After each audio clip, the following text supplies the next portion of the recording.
Where will you be standing most of the time? Probably about right here, so I set the camera up. Oh, okay. Alrighty. It's technically a little off right now, so. Okay. How important are your slides? As far as split between you and them? Slides are way more important. Okay.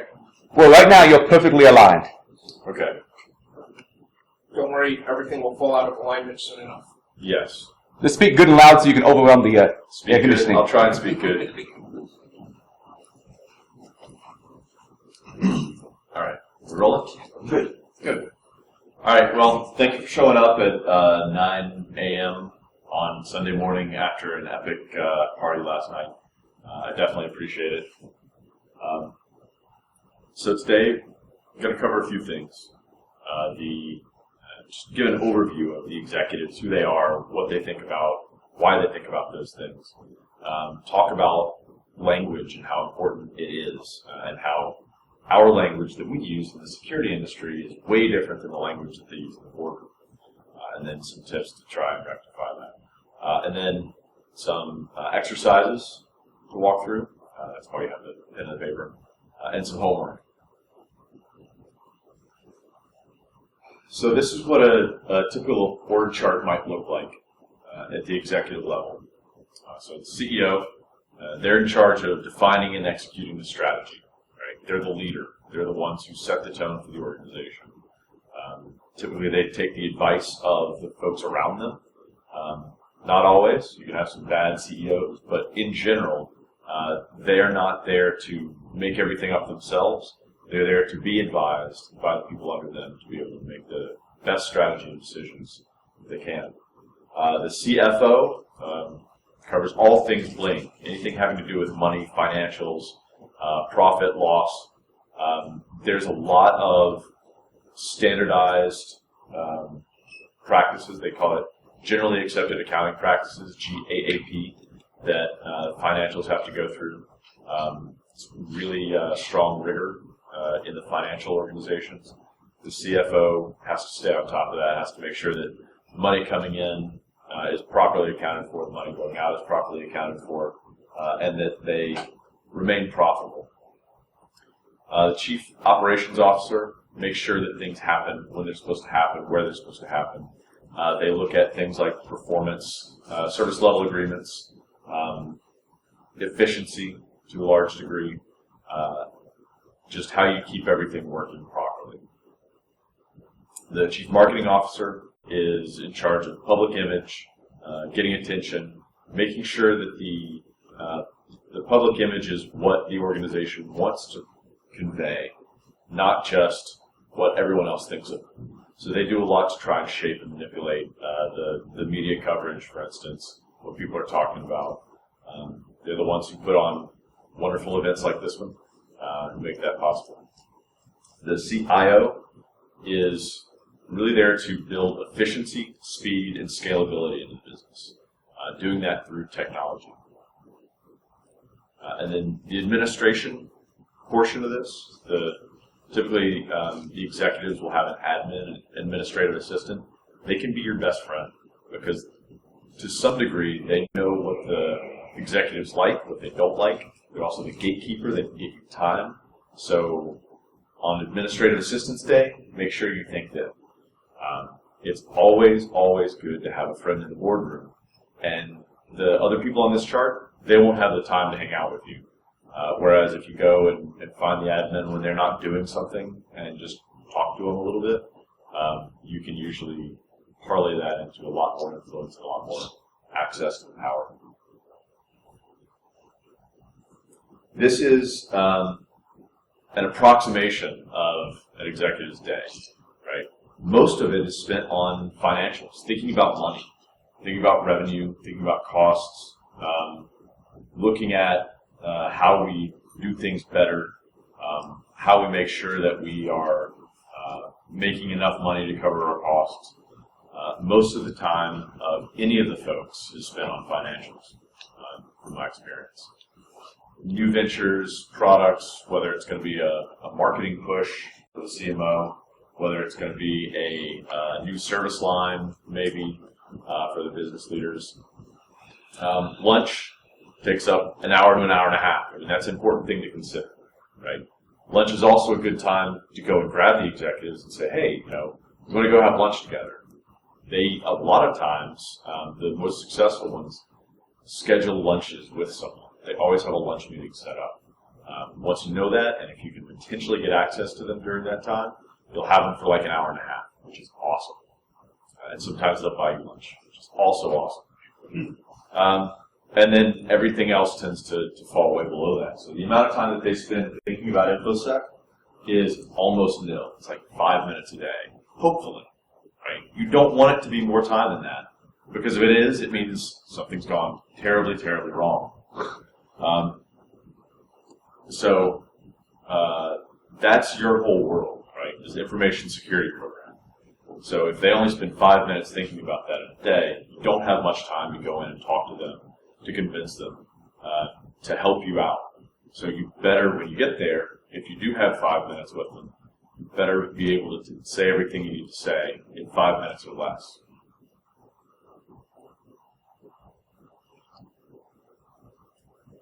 This is kind of what the executive decision-making process looks like. As we were talking about a minute ago, the job of executives is to decide. They're there to make decisions, to make the right decisions to move the company forward in the direction that it should go. That's set by the strategy, that's set by the board's direction, that's set by the goals, the core values of the company. The decisions they make have to be relevant, timely, actionable on any of the information that is brought to them. So when you're talking to executives, if you have something that you need to bring to them, bring it in a form that is clear, concise, short, to the point, and that they can say yes, no to. That's the easiest way to get them to do anything for you, is if they just have to read a paragraph and then say yes or no or whatever, right? Making them decide for you or making them figure out the answer for you is always going to result in no answer. They've got other things to worry about.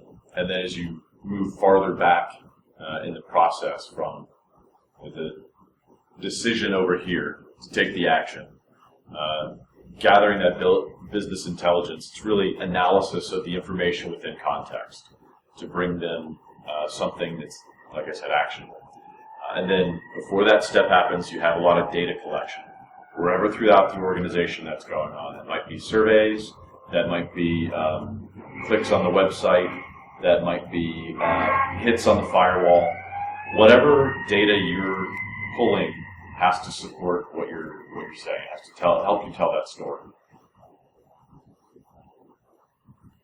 I'm not sure if you've ever heard the expression, America and Britain are two great nations separated by a common language. That was something that Churchill said way back in the day. And what he meant by that is that the way that we use English in the United States is very, very different than the way they use English in the UK. And that's really a point that I think we can learn from, because the way that we use English in InfoSec is different from the way English is used in the boardroom. And I'm not sure if this is going to play or not, but we'll give it a shot.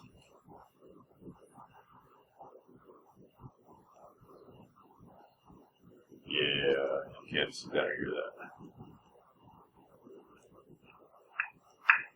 Boys, the master needs caravan. I'd like to look after the lad. It's fairly heavy, huh?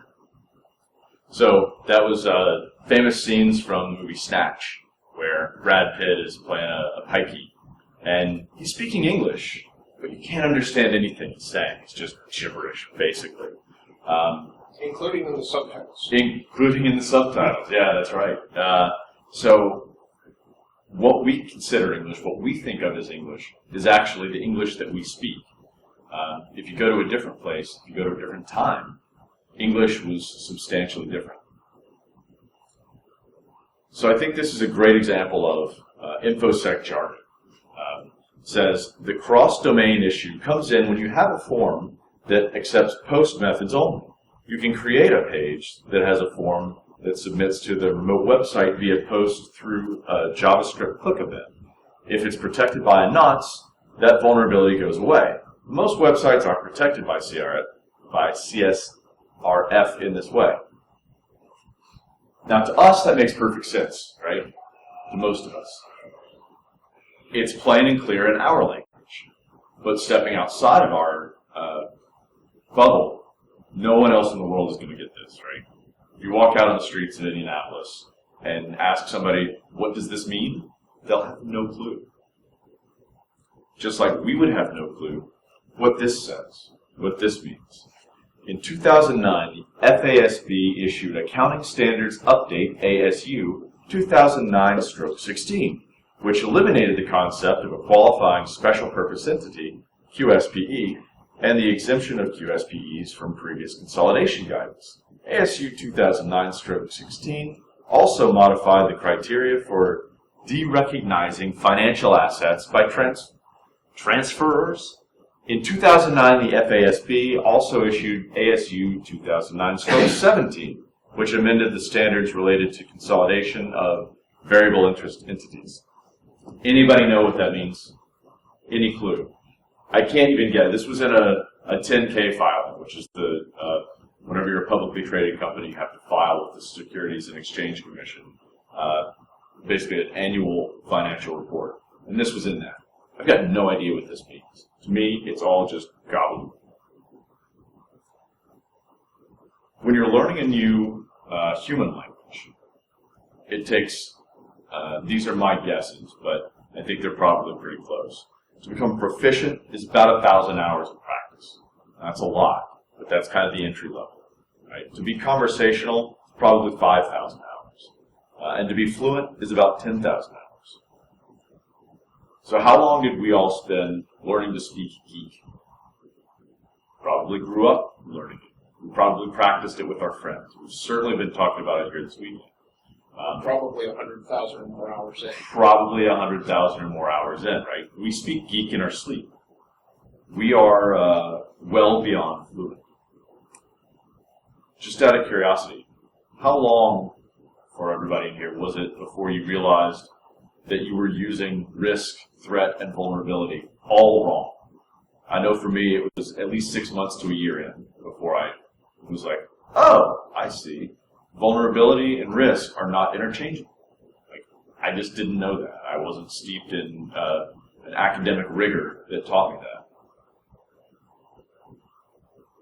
Now, in our domains, I would guess that this is probably about what you could expect. Working in an industry for about a year, you'll be functional. Not awesome, but you'll understand what most of the people are saying. 5 years, you'll be conversant. And then after 10 years, you would be what I would call literate. In other words, you would be able to speak very well. There's a concept of disciplinary literacy, which is, and I'm going to read this here because I didn't memorize it, but disciplinary literacy is the confluence of content knowledge, experiences, and skills to go along with the ability to read, write, listen, speak, think critically, and perform in a way that is meaningful within the context of a given field. And that's essentially what we're talking about here. So we all have an InfoSec disciplinary literacy. The executives have an executive disciplinary literacy. They're very, very good at what they do. They've been doing it for a long time. You know, most of the people with C titles in most organizations outside of Silicon Valley, they have at least 10 years of experience, usually 20, sometimes 30 or more. They have gone a long way to learning what it is that they're talking about in executive circles, in financial circles, in the business language. If you took an MBA course of study, you'll know that there are specific things you learn in that, specific experiences you have, things that you go through that teach you how a business operates. None of that is through logic, right? You can't just sit down one day and logic your way through it the way that we can with most things in life. That's entirely through learning, because business and the corporate concept grew organically. People had to learn this over time and build on previous concepts. If you don't know the words that somebody is speaking, They might as well just be saying blah, blah, blah, blah, blah. What that means is you're functionally illiterate if you don't understand the words. The slide earlier with the financial language in it, I'm functionally illiterate in that. It means it might as well not be English. I can't understand it. I can't practically apply it and use it. Therefore, it's worthless or worse than worthless. So, if we're going to go through this one really quickly and just replace any of the jargon with blah, blah, blah, right? So, we're going to do this as a class exercise together. Once I get this up on that screen. Where's my screen? There's my screen. There's my screen. It's run from you. It did run from me. Alright, well that's way too small to see.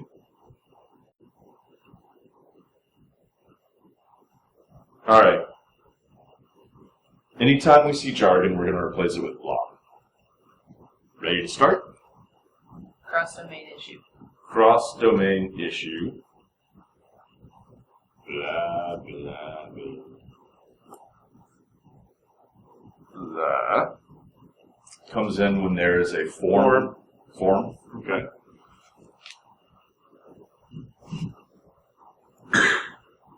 Blah. It accepts Post methods. blah. Blah. Only. You can Page. create a page. Blah. That has a form. Blah. That submits. Do we want to call that a Yep. Yeah. jargon? In All this right. context, it definitely is. I would agree. To Remote the website. remote website. Via post, we don't think it's... The entire rest of the sentence. I think there's Blah. Blah. Blah. Click event. in this context, click you might get away with, but the event Blah. follows it. You know. If it's protected by a nonce, I know nonce. Blah. Blah. That's That- blah. They might actually know that word, but it won't make any sense in this Right. context. Right. They won't know our definition. You're right. But most websites, I think we'll leave websites. Yeah, We'll well, give them you a can get term. away with. CSRF. Aren't protected by CSRF. Blah. So now what do we have here? The blah, blah, blah comes in when there is a blah that accepts blah, blah only. You can create a blah that has blah, that blah to the blah, blah via blah through a blah, blah, blah. If it's protected by a blah, that blah goes away. But most websites aren't protected by blah in that way. Unintelligible gibberish, right? But this is how most people who are not us go through life. We Listening need an to us. automated herp filter that does this for our own text, so we can. You know what? That's a great idea. Just push the button when you're working on something, and everything that's jargon gets swapped out for blah, and you're sitting there going, "Oh, nobody Or- can read this."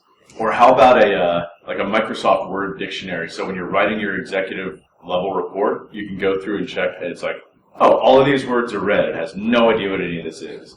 Good indicator that I need to change that or take it out. It's a great idea, actually.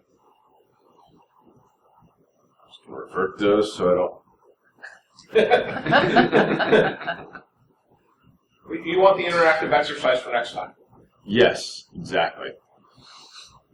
All right, so good exercise. Unfortunately, that exercise didn't count on our Fitbits, but, you know. So if you say to someone, I'm going to bum a fag, if you're in London, then understand that that means you're going to borrow a cigarette. If you're in Indianapolis on Pride Weekend, it has a whole different context, right? So there are some words that we use that mean different things. Not just we don't understand the words because it's jargon, but it means something completely different. These are words that hide. They disguise from us the fact that we don't know them, so we think we know them. One of my favorite ones is risk. So if I'm talking to a CFO and I say risk, he sees this financial definition, right?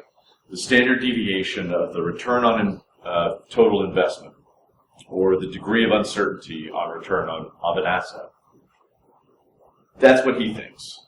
So now when I say that there's a risk with our e-commerce website, he says, oh, well, what's the degree of uncertainty there?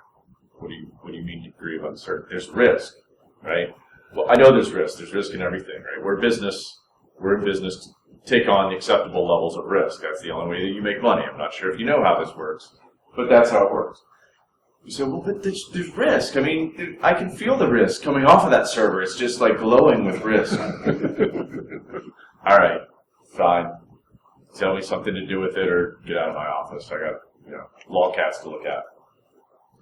When we talk about risk, we have a very specific meaning as well. So even though we're using the same words, we're saying totally different things. Hacker is another good example. You can be a life hacker, you can be a travel hacker, you can be a criminal or ethical hacker, you can be a food hacker. I tried to find a term that you can put it with hacker and no Google results come up. I couldn't find one. Like garden hackers, food hackers, chair hacker. There's a chair hacker concept out there, right? That word, when you just say hacker, it is meaningless today. You have to say it with something else. Otherwise, the person who's listening, they impart their own version of what it means. So, to someone you're talking to, hacker might mean criminal. So when you say, oh, a hacker friend of mine came up with this and we're going to run it in our environment. No, you're not, right? To him, that sounds insane. If you're talking to somebody else in this community, a hacker friend of mine came up with that. It's like, oh, cool. Is that like Bro or Burp Suite or like, what are we talking about here? Right? We know that those are hacker tools for hackers to discover security issues.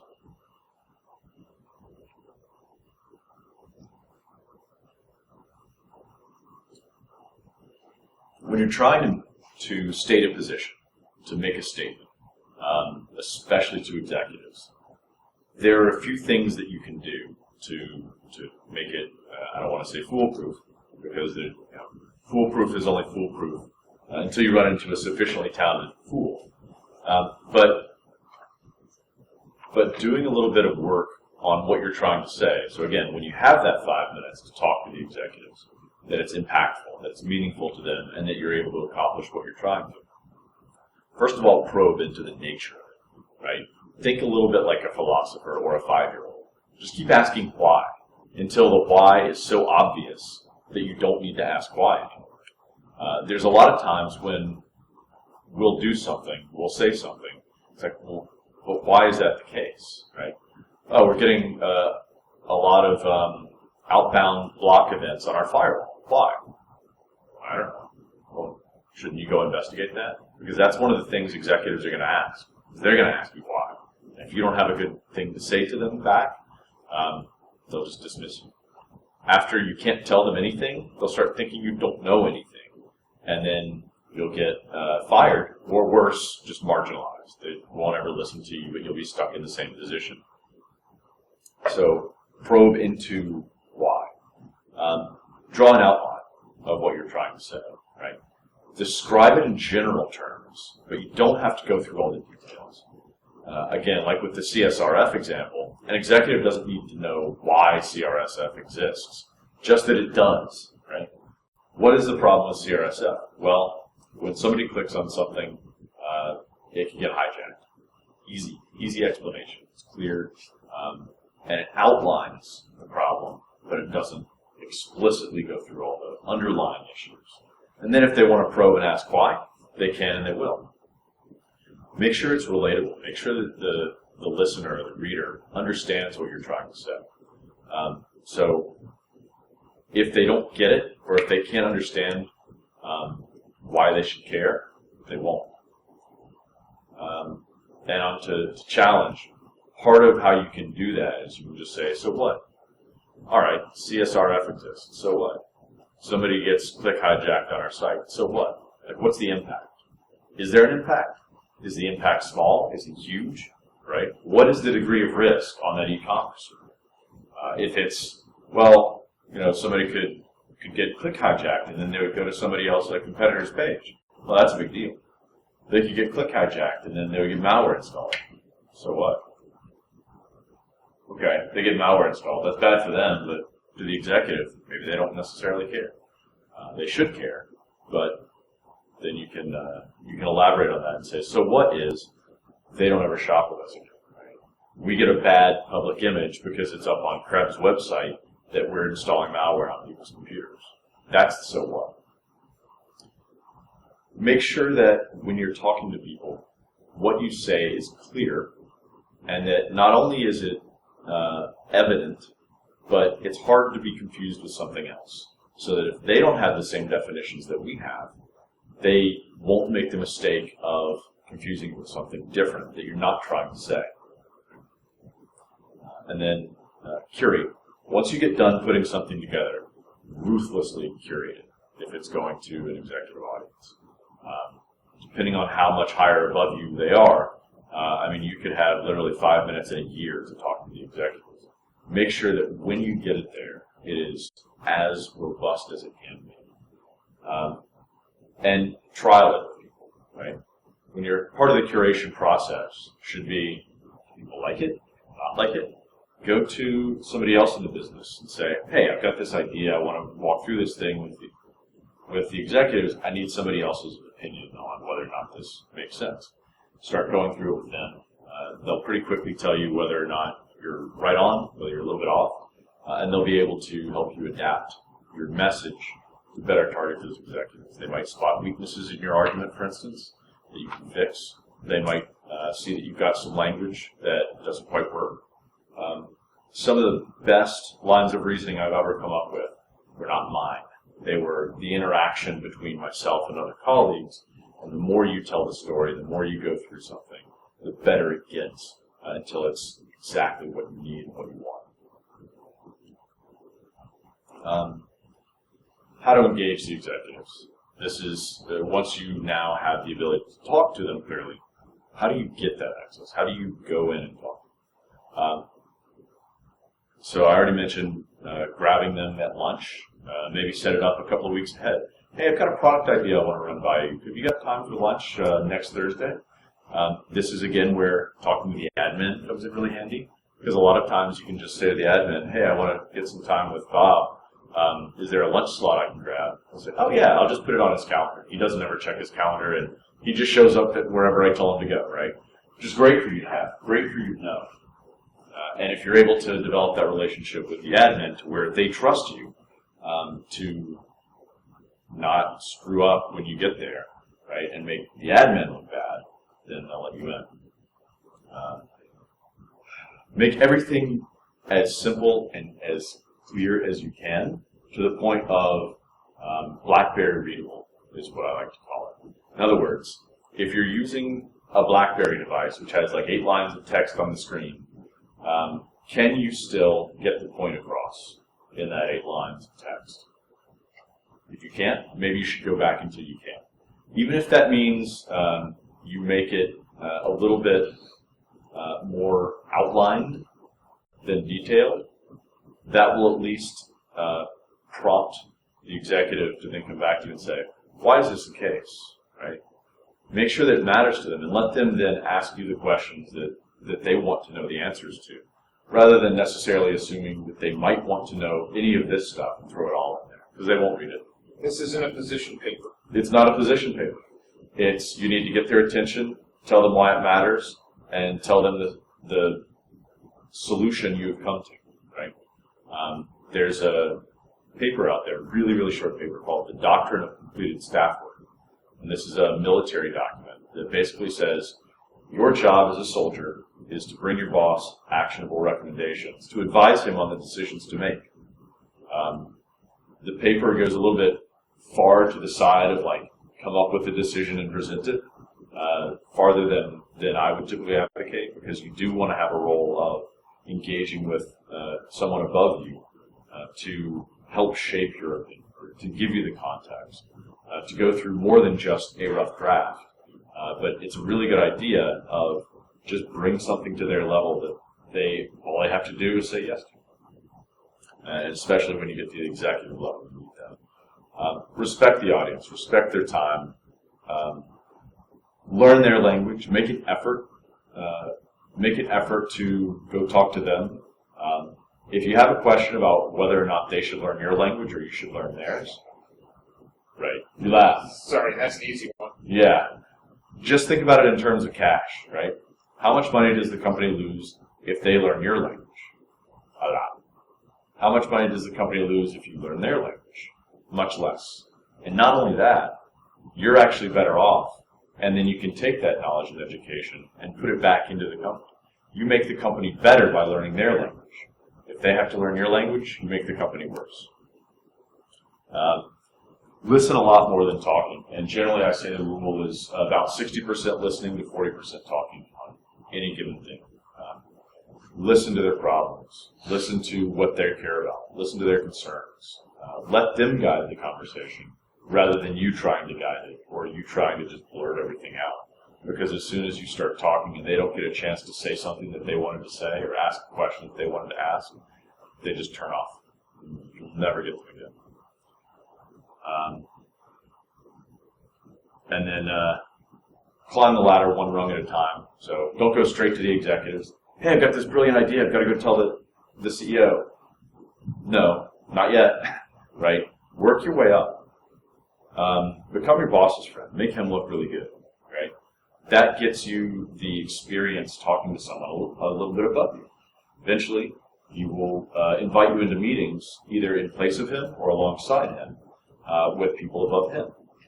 And you can just start climbing up that way. That allows you to improve your process, improve your understanding of the organization as well as the language that they're all speaking. So we're going to do some exercises. And let's see how much time we have left here. Got 20 minutes, so that's pretty much perfect. All right. If you don't have pad and paper, pad and pen, it looks like everybody does with you. Get you one. It is mandatory that we do exercises. There we go. It says so. Oh, there you go. I didn't see you didn't have one. So here's the first one. Explain SQL injection in 3 bullets.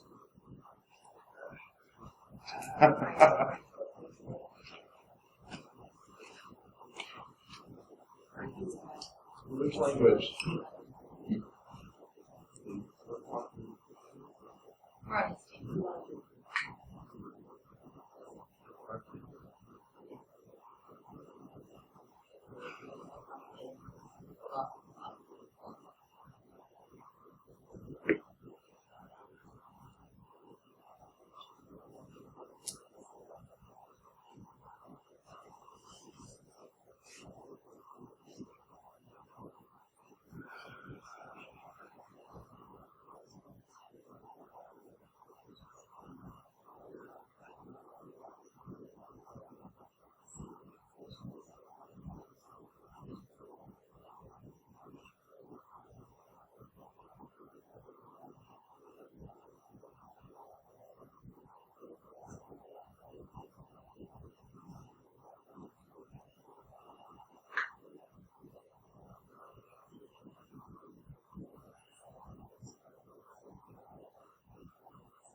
We'll have a couple of more minutes for this.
All right, 30 more seconds.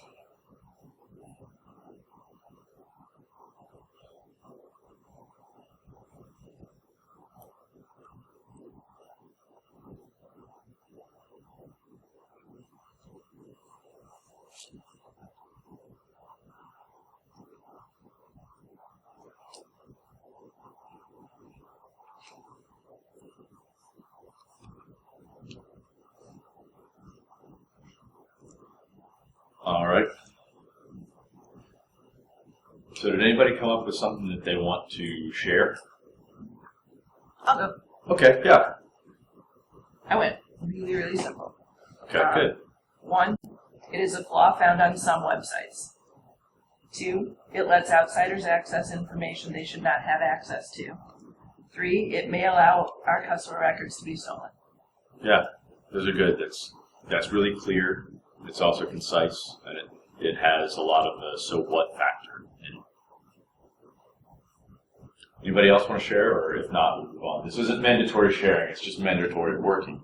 Well, the first thing that shot through my head is, why would you be bothering explaining this unless there's a context of business that you are operating in? Yeah. So, describe it in the context of business. That came up with. Hostile actors bypass our software controls, which is a phrase that they will understand. Mm-hmm.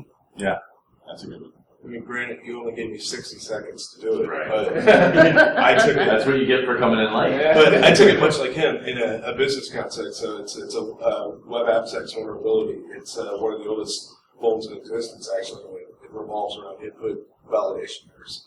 Yeah. So I just took it straight technical down the line. And Yeah. I figured something like that I'd be giving it to a QA group or just dev people. So speak their language. So that was pretty much the direction I took. Website does not evaluate inappropriate user requests for data. Attacker enters requests for sensitive data to which they have no authorized access. And website returns sensitive data. Yeah. So again, along the lines of the really technical bullet points. Yeah. And those are good for talking to a technical audience. For the executive audience, you might want to go a little bit simpler. Right. And just, in the spirit of sharing, I'll share mine, and then we'll move on. As long as you guys are willing to embarrass yourselves, potentially, I might as well embarrass myself. So I said it's an unauthorized manipulation of data. Probably not a great sentence. Can exist on websites, and typically some of the most critical ones. So again, getting back to what you both said about being in web, and can impact revenue generation or lead to data breach, which is probably the best sentence I have, although I'm not happy with any of them. Fortunately, when we're preparing for talking to executives, we typically do have more than 5 minutes. Weeks of time, 30 seconds of effect. Weeks of time for 30 seconds of effect, so make it count. All right, next one is explain an intrusion detection. Actually, you know what? We're running a little bit short on time, so I'm going to skip over this one. Explain why InfoSec is important without using the word risk. And this requires that we partner up with them. Because anytime you explain it, and then the other person says risk, you have to give them the buzzer. Wrong. You can't use that word. So we'll take just 5 minutes. If everybody wants to grab a buddy and just talk with them, and I'm happy to buddy up with somebody if there's somebody missing. Odd numbers. Yeah. So what do you want? You have a few seconds.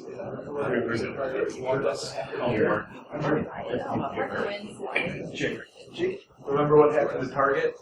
You want that to happen here? You don't even have to worry why. So if I I think it's Perspective.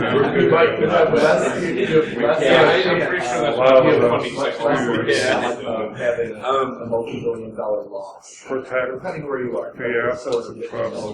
It's no different than operating insurance. We have That to helps us. company has. Big allowance for certain types of whatever revolving around business. Performance. Okay. And something that our clients have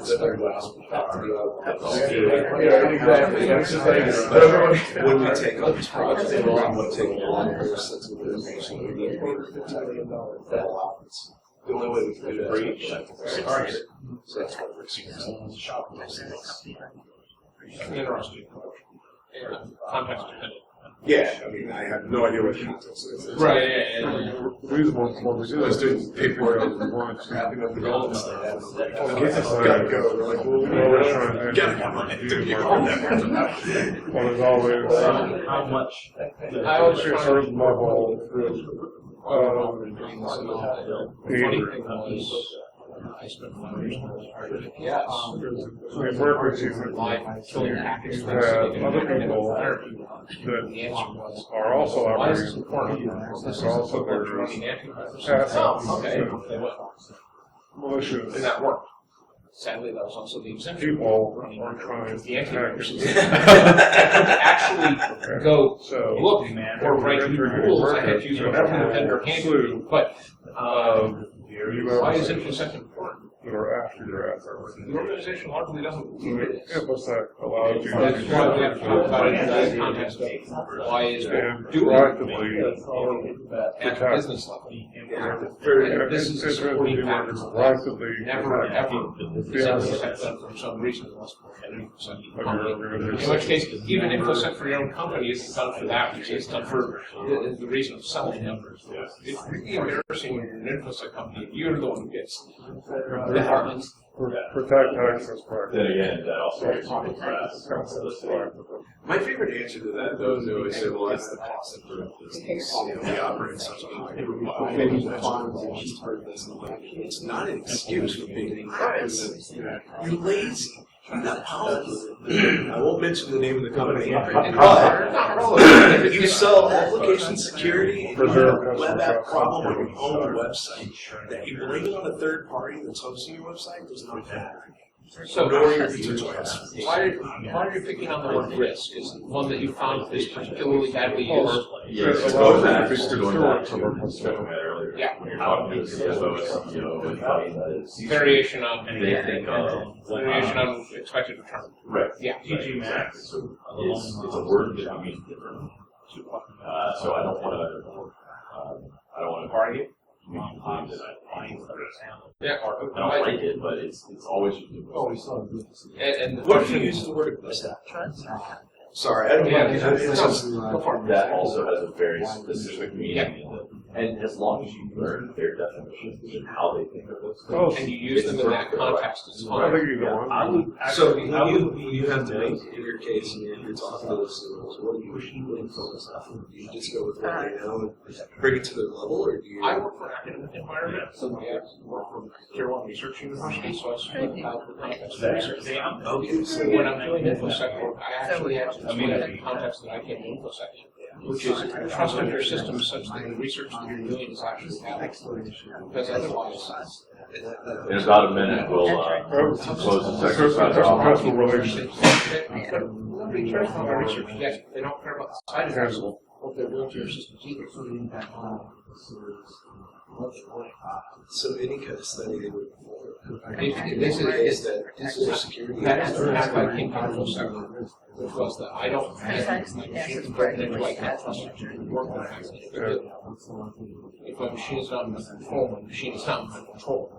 And I can't actually trust the results of that process. Whereas the same one I used to have an image center carrying an InfoSec, then they can't really respond by the they know now But now they pay attention. and that is the same argument that's being made here. Put it in the context of the business. The business of academia is generating knowledge. You have to put the InfoSec in that context, and then they go, well, yes, obviously, we need to do this work. Now, it's a trade-off on dollars all the time, but that's no longer arguing whether it's worth doing. It's now a matter of arguing When can we afford it? how much we should be spending on it and what's the value of the return. Okay. So I heard a lot of different good examples. I liked yours especially, so why don't you share that if you don't mind. Otherwise, I can. All right. So it's simple. Look what happened to Target. Right. And it showed up the numbers of how much they lost. Right. So when you're explaining risk, and I heard several people do this, using analogy or comparison, right? That helps because it already takes something that they know, something that's prepackaged, and it allows them to imagine what it would look like in a different context, a different scenario, right? If this was us, oh yeah, $450 million or whatever, that's a big number. I don't want that to happen. And then you're letting them use their definition of risk, their definition of investment, and all of those other things kick in as it applies. So it's kind of a way to get them thinking about it more so in their terms, and let them do that. That way you don't necessarily have to know exactly how they're going to use risk. Right? I also heard a lot of people talking about giving context, which is absolutely right. Right? You've got to have the context for the business. Why is InfoSec important? I don't know. If you run a pizza shop, maybe it's not. Maybe your way to deal with InfoSec is like, don't care about it because you don't use your computer for any transactions. You just use it to put in orders, right? So maybe there's really not anything in that system that's of value. Anybody want to share a particularly good approach that they thought of, or we'll move on? Okay. All right. So now, with some of the risk explanations you just had, and I think I already heard a lot of this going on, war game that, right? So talk to somebody and improve that definition that you've got. Work to refine it, to get it better, and then we'll talk about some of those. So we'll give this just about 2 minutes, and give you 2 minutes to work on a common definition among all the groups within each group, and then we'll share it really quickly, and then I will assign the homework. Yes, you have homework.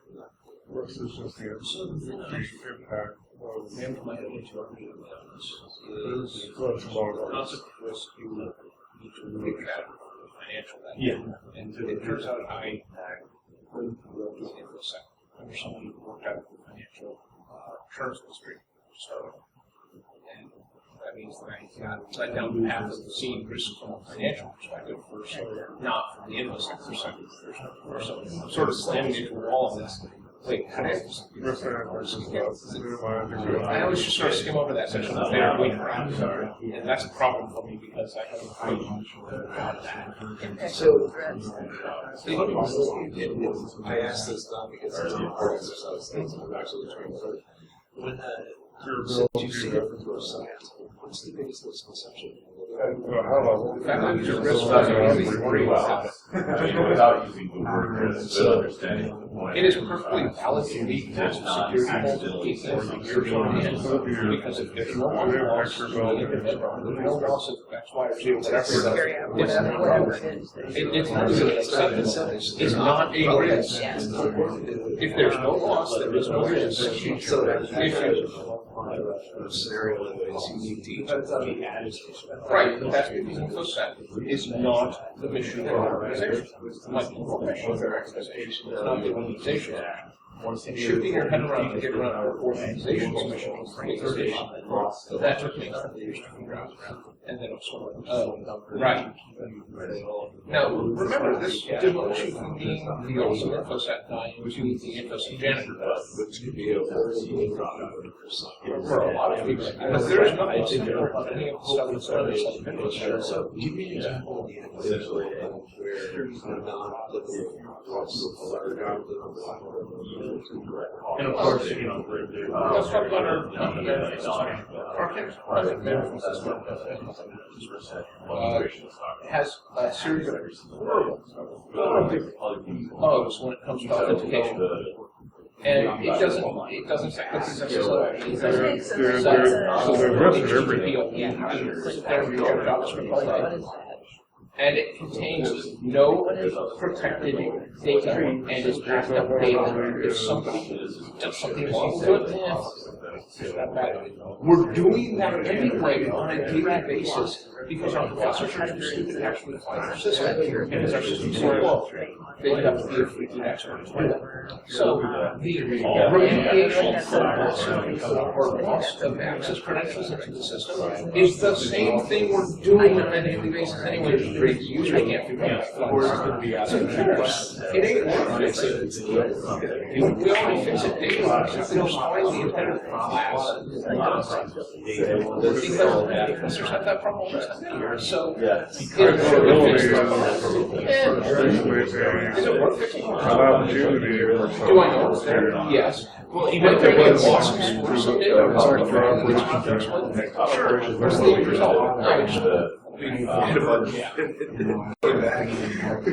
And they hit it again. They made a button. we're doing that anyway, so it's worth that. So, That's not what a financial On the other hand, would be. the same set of vulnerabilities All right, about another minute. around our financial We'll share. See, that that starts lose to data really. or lose money. That's worth fixing. How do I actually? That's, you have to fix it. Yes. Really And in fact, we're not gonna reach it. But I have to know a lot of things. That makes you vulnerable to. And that matters. Why? Because it's money. It involves somebody, and this is why PCI exists. It was the credit card industry responding to that.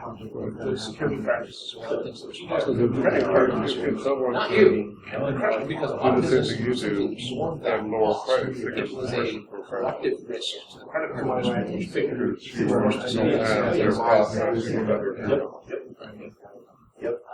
So, having grown up in the fact that insurance firms, which are purely financial,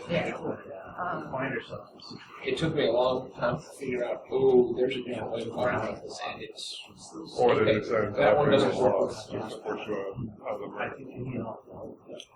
All right. Is there anybody who wants to go first? Sharing your explanation of why InfoSec is important without using the word risk.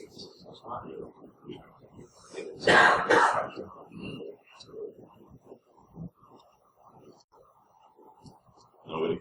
I'm sorry. Good. You get to volunteer to explain why InfoSec Well, why InfoSec is important? without using the word risk. What did you guys come up with? So that was the previous exercise, and what we chose to use is go through the route of impact, and basically impact analysis, and determining what their acceptable outcomes are with regards to perception management, financial management, and everything else that will be impacted by security events, whatever that happens to be. And then, how do we improve risk explanation? We try to go down the path of being able to say, you know what, further down the stack or upstream, bring security in. It's not making an afterthought, it's making a cornerstone, whatever we're doing, that'll help mitigate costs. Because ultimately, right now, the big thing is, well, it costs too much money to retrofit all the crap, and of course they attach it in half-ass ways, which always means, because it's not at the root level, at inception, it's not a secure thing. It's always a half-ass, which means it's always loopholes. There's always low-hanging fruit that you can get. Because again, it's all about time to market, especially if software development house. They need to get there first or as close to it as possible. Because if it takes you 18 months to get there, someone's in 3 months, you might as well stop. Unless you really feel you've got something very different, but much better than that. So ultimately, bringing things down the stack, making it a cornerstone of development the R&D cycle, and using the perspective of impact instead of risk, and let them determine, translate the impact to whatever risks they want to attribute it to, and what is important. Because we're not telling them what's important. Right. We're asking them to think about what are the impacts we want to live with certain examples. And then they can obviously extrapolate and seeds planted they can go do their, whatever they do to get all scared and come back. Yeah, here's your budget. Yeah, I like that too because you're talking about getting interactive. So it's not just well, here's what you should be concerned about. It's, well, InfoSec is important because what you care about has some InfoSec impact. So tell me what you care about, and then I'll advise you on how to bring InfoSec into it, whether it's R&D, security in the R&D for software engineering, or wherever it is. It's building it in so that it is helps cut costs in the business lifecycle. And again, you use the pizza shop example, and the angle of a data breach intrusion, that may not be an issue. But someone going in and stealing your special recipe for your sauce. Yeah. Someone going in and breaching your physical security and stealing all your tortillas that you ordered from Mexico and you paid extra because you're the only one in town that does that. Yeah. It's low impact, small business. Damn, this is my livelihood. It's out there, I'm naked. Right. So I think regardless of the size of the organization, there's always a pressure point. There's always a piece of impact of that. Sure. They can keep in mind that we can definitely put that ideology into that. You know what? Yes, that's cool. How do we make sure we keep it ours and not share it with the world unintentionally? Yeah. So good.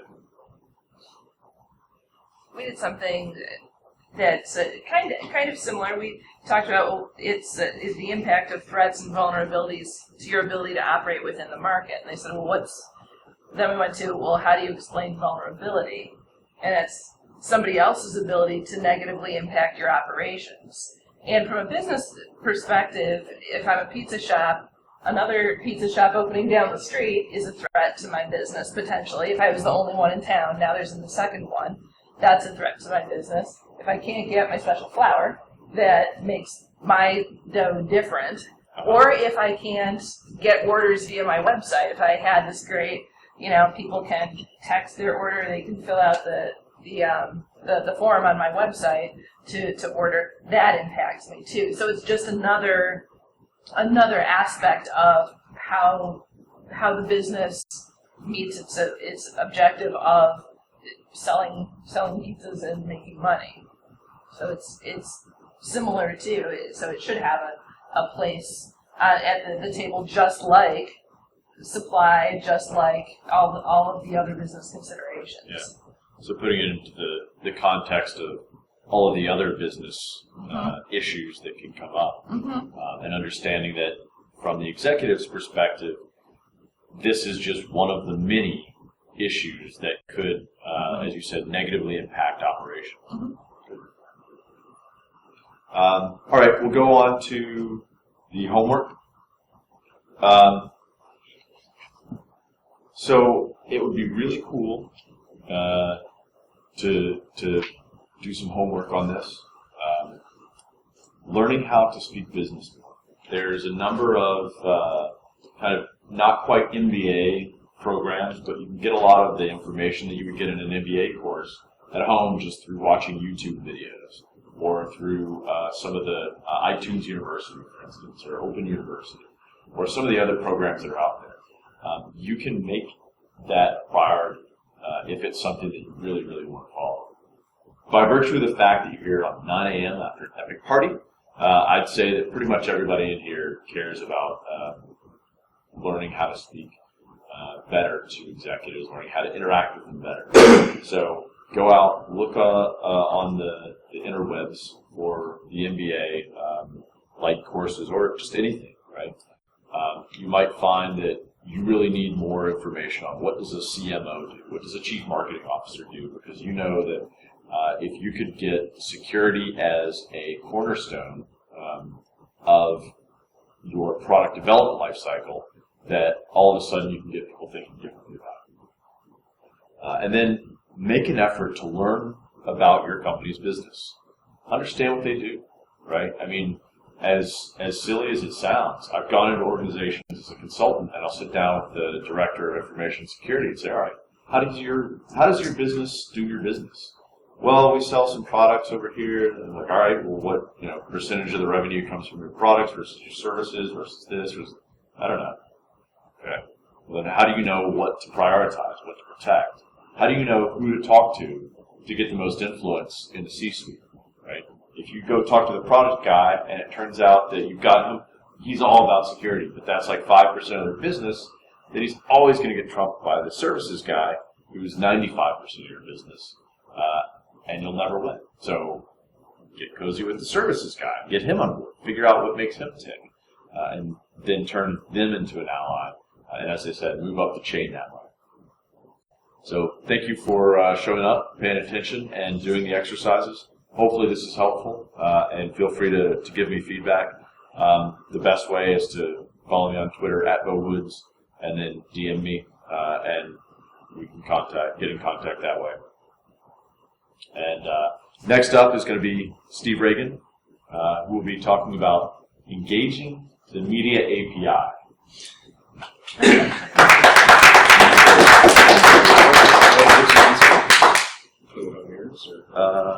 Yeah, we'll do that.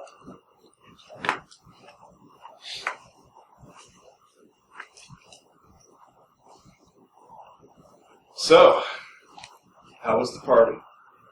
Was it fun? I can remember it, so it wasn't the best ever, but I don't remember a thing. There was loud noises most of the night. That was pretty cool.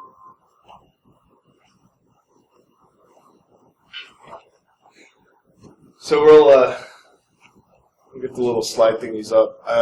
Just so you know, the slide deck I just kind of created last night. So if you want a copy of it, just ask me for my card and I'll email it to you at any time. It's not a biggie. And oh yeah, so you can't even see the gray lettering. Maybe black was a bad idea for my background.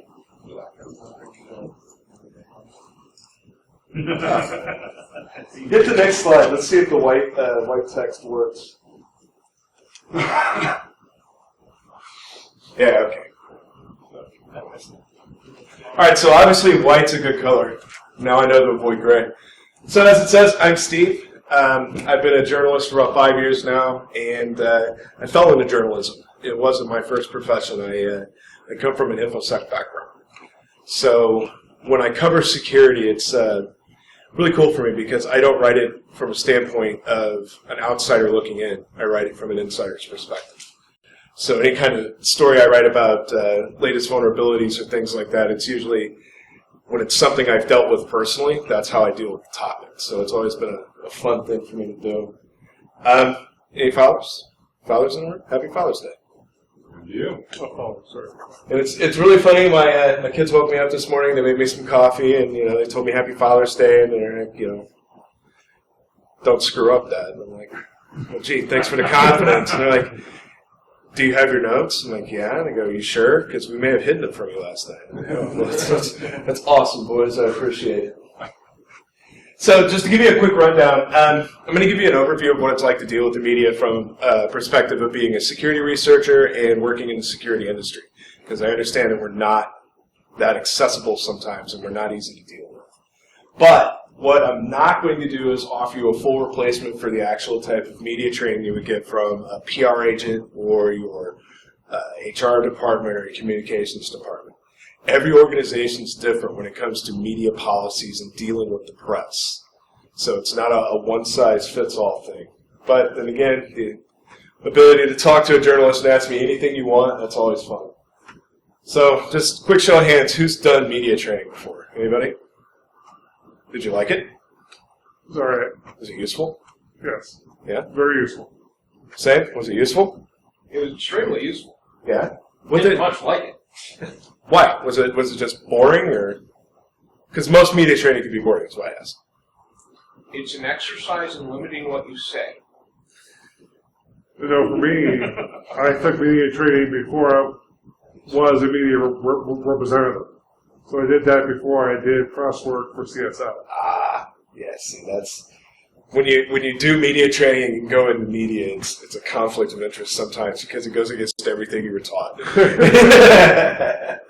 When it comes to actual company side, have any of you ever worked with a press agent? Like an actual rep? Oh, that's a fun experience. I hope you get to experience it someday soon. That's always a joy. So a quick rundown of me. That's no joke. I get 100, 150 emails a day and they're pitching me stories. They want me to cover something about their company, their product, or anything like that. Of those, after I read them all through, 20 of them I'm going to mark off to read later. And these are potential stories. So when I filter through these 20 emails, I'm looking for certain things about the author, I'm looking for certain things about the company or the product. But even then, only 5 of them are actually going to be possible stories for me. That's how quickly I have to narrow things down. And this is, let's just say this is all on Monday. So on Monday, I now have 5 potential stories for the day. I usually do 2 to 3 stories a day. But if it's a really long story, I'm only going to do that one. So of those 5, 1 email might end up being a story. 1. So that, from 100 emails, down to 1. But the interesting thing about that is most of the emails I get on Monday came to me Friday evening after I was done with work, over the weekend, and of course Friday morning before I actually start working. I'm not really dealing with Monday's news. I'm dealing with stuff that's happened over the weekend. So when I start to write on Monday, my first story is usually going to be something that happened last week. My second story is breaking news today. So that cycle repeats itself twice on Monday, and then on Tuesday it's usually the same thing going over. Phone calls I avoid. So when you're dealing with the press and you're trying to get their attention, a lot of reporters really don't like to talk on the phone. And it's not because we don't like you, it's because when I'm on the phone, I'm not working. When I'm not working, my editor comes after me with a passion. You know, if you're not writing stories that generate ad revenue or generate views, you know, you've got a problem. But the thing is, the longer I'm on the phone, the less time I have to research and write.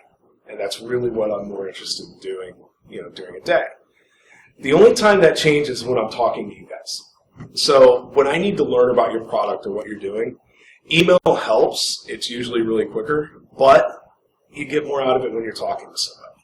You know, exchanging facts and bullet points over email is great for a quick rundown, but if I really want to know background, if I really want to know details, if I really want to know how something works, I have to talk to you, interact with you. So it's a kind of a mix match. It really depends on the situation before we actually get on the phone or anything like that. Any questions? Or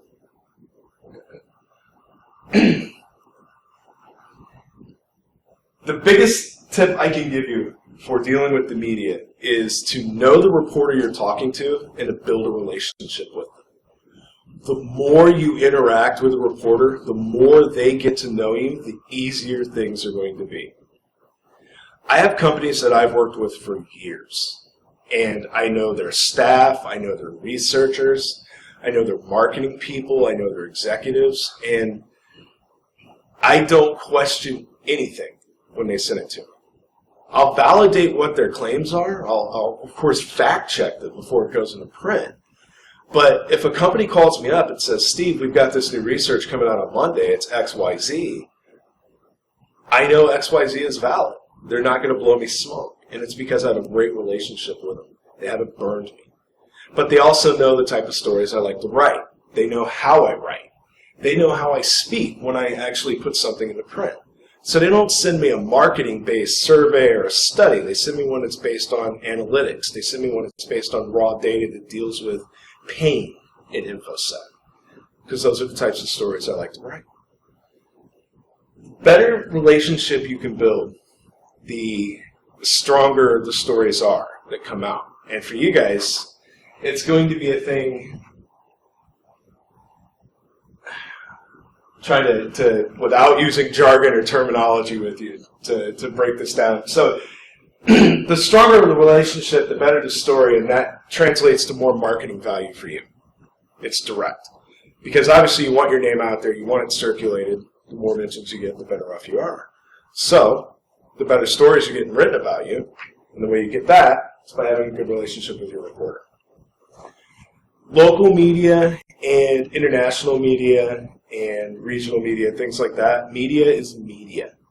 So just because you're not getting on your local news, don't feel bad if it's a trade publication that wants to talk to you. That's just as good. I know you want to focus your marketing efforts, but the thing is, when you get your name out there, local media will search the web for you. So when they're looking for, local companies to talk to on a given story, even though you've never been covered in the local press before, don't think that they're not going to find you. They will. So if you've been covered in trade pubs, odds are when local media goes to look for an expertise in their area on something, they're going to find you that way. So press is press. Last night I was talking to somebody at the party, and they had mentioned, I would really like it if we had more local coverage. And it struck me as odd because I never looked at it as local versus, international or regional. But that's something I don't have to deal with. You guys have the marketing plans and strategy that goes out. I'm just, a small little part of that. But what I conveyed to them was, just that. It doesn't matter if it's local or international or regional. Local media always searches the web for someone in their area. Or they're going to ask other reporters and their peers, hey, I need somebody that can cover AppSec. Do you know anybody? Yeah. Well, do you know anybody in Michigan? Yes, we do. And it rolls from that. That's how you get found out. And once local media reaches out to you, that's where your relationship starts. If a local reporter knows they can count on you to be a source for technical matters, when a technical story rolls out, who are they going to call? They're going to call the people they trust first. Actually, go back, point out one other little thing. When you are actually reaching out to your media contacts, if you're making that first initial introduction email, you're sending out pitches, don't use buzzwords. I know they look really fancy. Next in Gen, Firewall Plus. Don't. It's stuff like that actually gets skipped when I'm filtering through those 100 emails. And it's only because everybody else uses them. Being unique and standing out when you're making that initial contact with your reporter, that's the big thing. Again, know your reporter.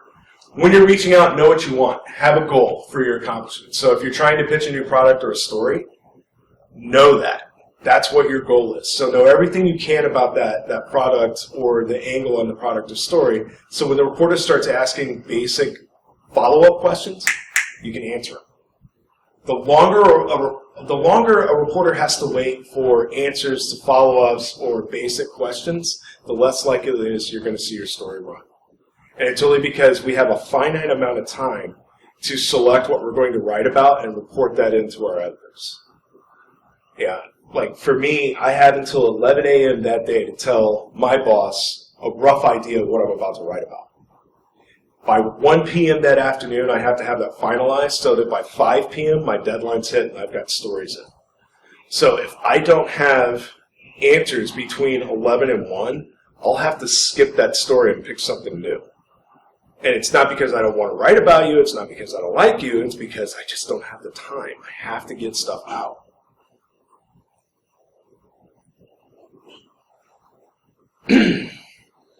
Another way to interact with the media and get yourself out there is to do reaction commentary. So in security, what that means is it's, well, I'll give you an idea. Who's read the news lately?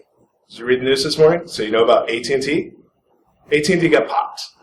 And a reaction comment would just be you commenting on the AT&T story, which is great. It's a good way to get your company name out there. It's a good name to insert yourself into a story.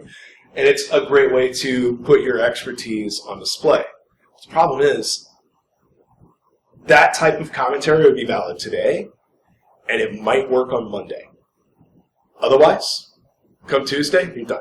If you try to inject yourself into an AT&T story on Tuesday, nobody's writing about AT&T on Tuesday. This story will be gone. It happened late Friday or Saturday, if I read the wire correctly. But the point is, if it happened late Friday, come Tuesday, that story's dead. Nobody's going to talk about it. The only reason Target stayed in the media as long as it did is because publications like Fox and CNN, they wouldn't let it go. And as long as they're covering it and it keeps going, that's going to keep everybody on point with it. Stuff like this, it's going to fade away in a couple things. Now, Target had a unique approach when it comes to breaches and security stuff being covered by the press. It had so much damage in the aftermath that every time something new happened, it was a way to bring it all back up. So when the company started losing money in the market, that's a new story angle, which brought the security side back into play, which allowed experts like you guys to comment on that. So every time a news story cycle starts, it's a way to inject yourself. But you have to be careful when you do it, because if you're not fast or you're not on top of it, you're going to miss out. And, well, actually, just a couple of days ago, I got an email, you know, Steve, if you're going to write about the DDoS attack on Twitter, I have an expert you can talk about. That was 2 weeks ago. I'm not going to write about that. There's no way I would write about that. And in the offshoot that I did cover a DDoS story, I would only reference the Twitter thing passively in a sentence. I'm not going to focus an entire article and stuff like that. But that is how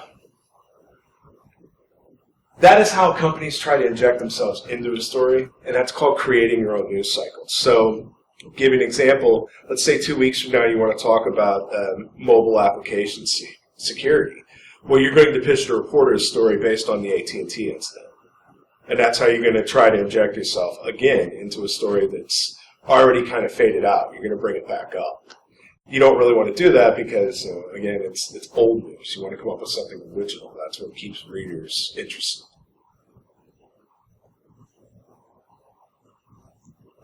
More notes on the fact that, it does take time to build your relationship, and the best establishment of that is trust. So when you come to me and you want to inject yourself in a story, give me something that proves credibility. So, don't try to sell a product when you're doing commentary or you're working on a story. Don't try to sell a service. Sell yourself and your expertise. So again, since it's brand new and it's news, AT&T, we're talking about mobile security.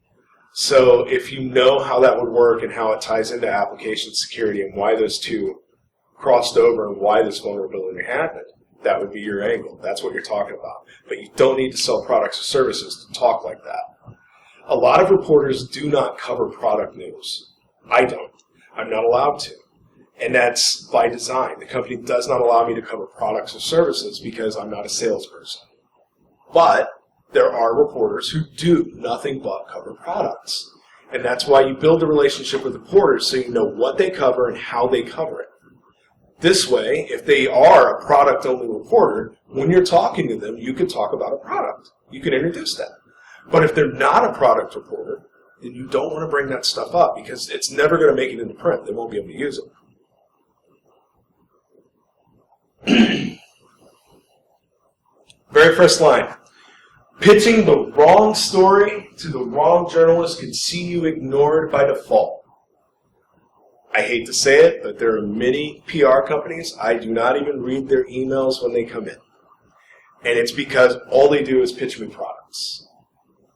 I can't do product stories. I've told them I can't do product stories. I've responded to them saying, here are the stories I like to cover, here's how I like to cover them, here's the data I look for when I write a story. I would be happy to engage with your clients if they can help me. They ignore me, and they keep sending me basic product pitches. Now when I see their emails, they're filtered by default. They don't even go near my inbox. It's just the way it is. And even if it's not a pitch that they're sending me, I see their emails, it's filtered automatically. I just don't trust them. And when a company loses a reporter's trust like that, you're done. You're going to have to find a new reporter somewhere in that media organization because you're not going to get through to them. They'll ignore your phone calls. They'll ignore your emails. It's a harsh reality, but it happens. The example I have down there is true.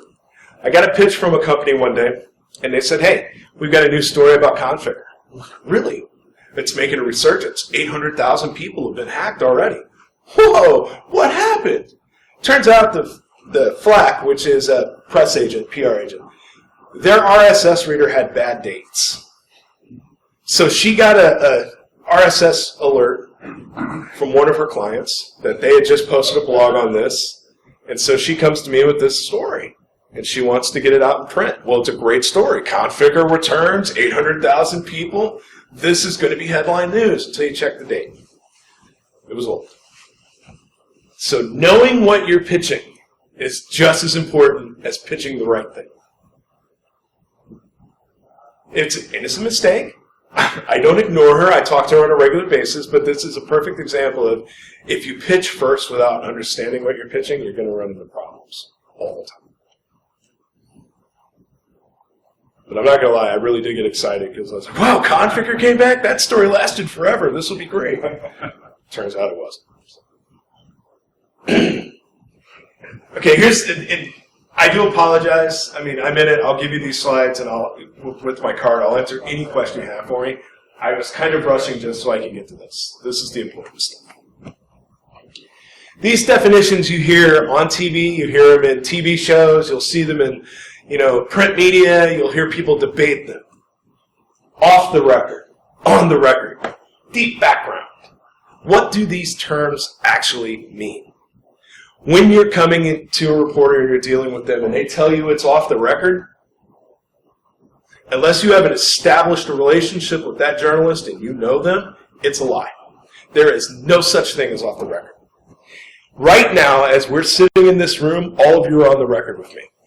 If you do something catastrophically dumb, I'm probably going to write about it. If you make an outlandish claim about a security product or service, I'm probably going to write about it. And if I could disprove your claim, that's an even better story for me. Why? Because that's my job. I shape public opinion. I don't report the news. There's a difference between a journalist and a reporter. A reporter will take a press release, rewrite it, and give it back to you. A journalist will investigate a claim, and my goal is to shape your opinion when you read what I write. There is no such thing as having two sides to a story. Sometimes a story has one side. That's it. That's all there is. Sometimes a story has 50 sides. Do I have to tell you all of them? No. I'm going to tell you what I want you to know. How do I make that decision? I just do. It seems harsh, doesn't it? It seems really mean that, you would think that, well, a good journalist tells both sides of the story and they're fair and they're balanced. No, a real journalist isn't fair at all. We're biased and opinionated. And my job is to tell you what my opinion is. And hopefully if I do my job right, I'm going to change your opinion too. Now, if I'm honest, I'm going to tell you my opinion. I'm going to try and shape your opinion. But I'm also going to share opinions of other people so you can make up your mind. A good journalist knows his readers are intelligent, so I don't have to talk down to you. But what I do need to do when I'm collecting information for a story is to make sure the people I'm interviewing are clear on how our relationship works. So when you're working with a journalist, if you don't know them and they say we're off the record, don't believe it. You should understand what you're telling them. Never tell a journalist something you don't want to see in print, even if they're your best friend. And that's simply because some things I can't ignore. Now here's the catch. Here's the opposite side to that statement. If I know you and we have a good relationship and you say something catastrophically stupid, I'm going to say that was catastrophically stupid. Don't say that again. And let you go. Because it's not in my interest to burn a source. It's not in my interest to hurt my friends. It's not. What good would I be as a journalist if every source that I had did something dumb and I burned them for it? Raise your hand if you think I could keep a source for more than a year. Exactly. I wouldn't have a single source left. Catch more, what's the saying? You catch more flies with honey? Well, you keep your sources by not burning them. If you play with matches, you're just going to torch your whole story. On the record is self-explanatory, but is it really? On the record, everybody takes as a blanket term. So if we're on the record, I can quote you, I can say anything I want about you. But it's my job to use good judgment. We're on the record. But if I know that you're really excited about your research, and let's say you give me something you're not supposed to give me. No, we're on the record. Technically, I can use that, but should I? Let's say you're giving me, you're talking about new research you've just done, and come to find out this research is going to change the market. I could scoop every other journalist in the world and get a great story out of it. But which is in my better interest? Which is in the public's interest? Should I keep that information to myself? Let you know that you probably shouldn't have told that? Hey, don't tell that to anybody else? Or should I write about it? A good journalist is going to tell you, don't tell anybody else, and when that finally happens, I get an exclusive. This is your payment to me to keep my mouth shut. And I'm not going to lie to you. I've done that before.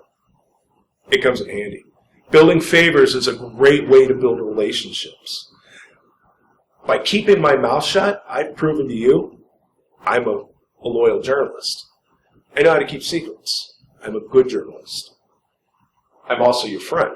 So now, down the line, because I kept my mouth shut, when something else big happens, odds are you're going to come to me. And you're going to let me know. And I'm going to get that little tip. And I'm going to wait, and when you're ready to let that tip go public, I'll be the first to run with it. It's good all around. It's good business. But on the record does not always mean everything you say is going to end up in print. You have to know your journalist first. That's why the relationships are important. Deep background. So if we're on the record, I'm going to use your name and I'm going to put you in quotes. Okay? Everything you say will go in quotes. Deep background, I'm probably not going to mention your name, but what you and I have talked about, I may unattribute the quote. Or you might become a source familiar with the investigation. Ever seen that in the Wall Street Journal? How about administration officials close to the whatever have said? You ever seen that quote? Do you know what that is? That's a spokesperson for the Department of Defense. If sources on the Hill, ever seen that one? That's a congressman. They don't want their name used. They were talking on background. But every time you see something like that, that means it is somebody directly related to the incident going on background. That's exactly what that term means. So, is it wise to stay on background all the time? No. I need sources I can quote. I need sources on the record. Because my readers need to have a name to establish and associate.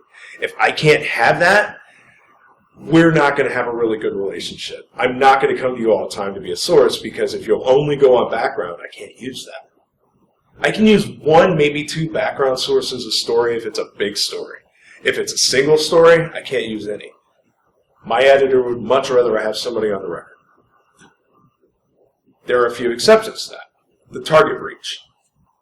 Plenty of people would willingly go on the background for that one. And that's because these companies were directly involved in the investigation.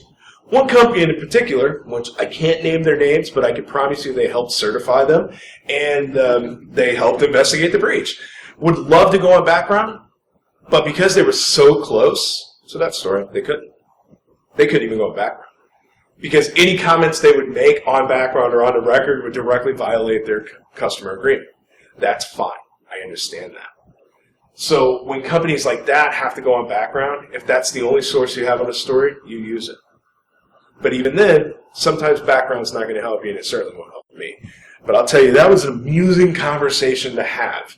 And we were at RSA in the middle of the show floor. So, yeah, it was really funny. Very last one, no comment. Don't say that. That is a very bad thing to do. Never tell a reporter no comment. Because no comment is evasive. And it makes me think you have something to hide. You don't. You never have something to hide. If you can't comment at this time, or there's a reason why you can't comment, say so. Tell me. Steve, I would love to comment on that, but I have customer agreements. I can't comment. That is different than saying no comment. If you say, if I comment on this, I'm going to violate my NDA, I'm going to understand that completely. I don't want you to get sued. I'm not trying to get you fired for a story. That's not going to work. But if you just say, no comment, and walk away, you're hiding something. I'm going to chase you down. I'm going to keep digging on that point until I find out why you can't comment. The last thing you want is a reporter sniffing around. You really don't want that. Because now I'm going to start making assessments. I'm going to make judgments. I'll make assumptions. You'll be defensive at that point. Because now you're going to have to defend against my assumptions. And if you defend against my assumptions by saying no comment, well, that's an even bigger problem. Simply explaining why you can't answer a question or why you won't answer a question and being honest and direct is the better alternative to no comment. Anytime you say no comment, just remember, you're going to have a journalist think you're hiding something. You don't want that. Sorry, I apologize for the notes. Literally, when they told me, when Beau came to me and was like, I'd like you to do this, I sat down with Word and just typed out based on his outline. And so when somebody suggested to me, they were like, hey, do you have a slide deck? No? Why would I need a slide deck? I've got my notes. Dude, you need a slide deck. Well, how do I PowerPoint? Yeah. Cut and paste. All right, that works. And so this is what we got. Tricks of my trade. There's some journalists who will hate me for doing this, but whatever. We're going to start at the bottom. I'm going to work my way up. Raise your hand if you know what a social engineer is. Raise your hand if you honestly know how a social engineer works. Raise your hand if you think you know how a social engineer works. Okay, those of you who have kept raising your hand, you've been social engineered because you've done exactly what I've told you to do over and over and over again. I love you for that. Thank you. A good journalist is a social engineer. I'm going to convince you to tell me all of your secrets. You're going to tell me what I want to know. Some people call them interrogation techniques, and that's exactly what they are, because valid, proven interrogation techniques are good interview techniques, and journalists use them the world over. It's not a bad thing. A good journalist knows how to make you talk, because some people are uncomfortable with it, so you have to make them comfortable. Which is why, if you've noticed here, I've listed a few social engineering techniques. Paraphrasing, dart throwing, interruptions, my favorite, silence.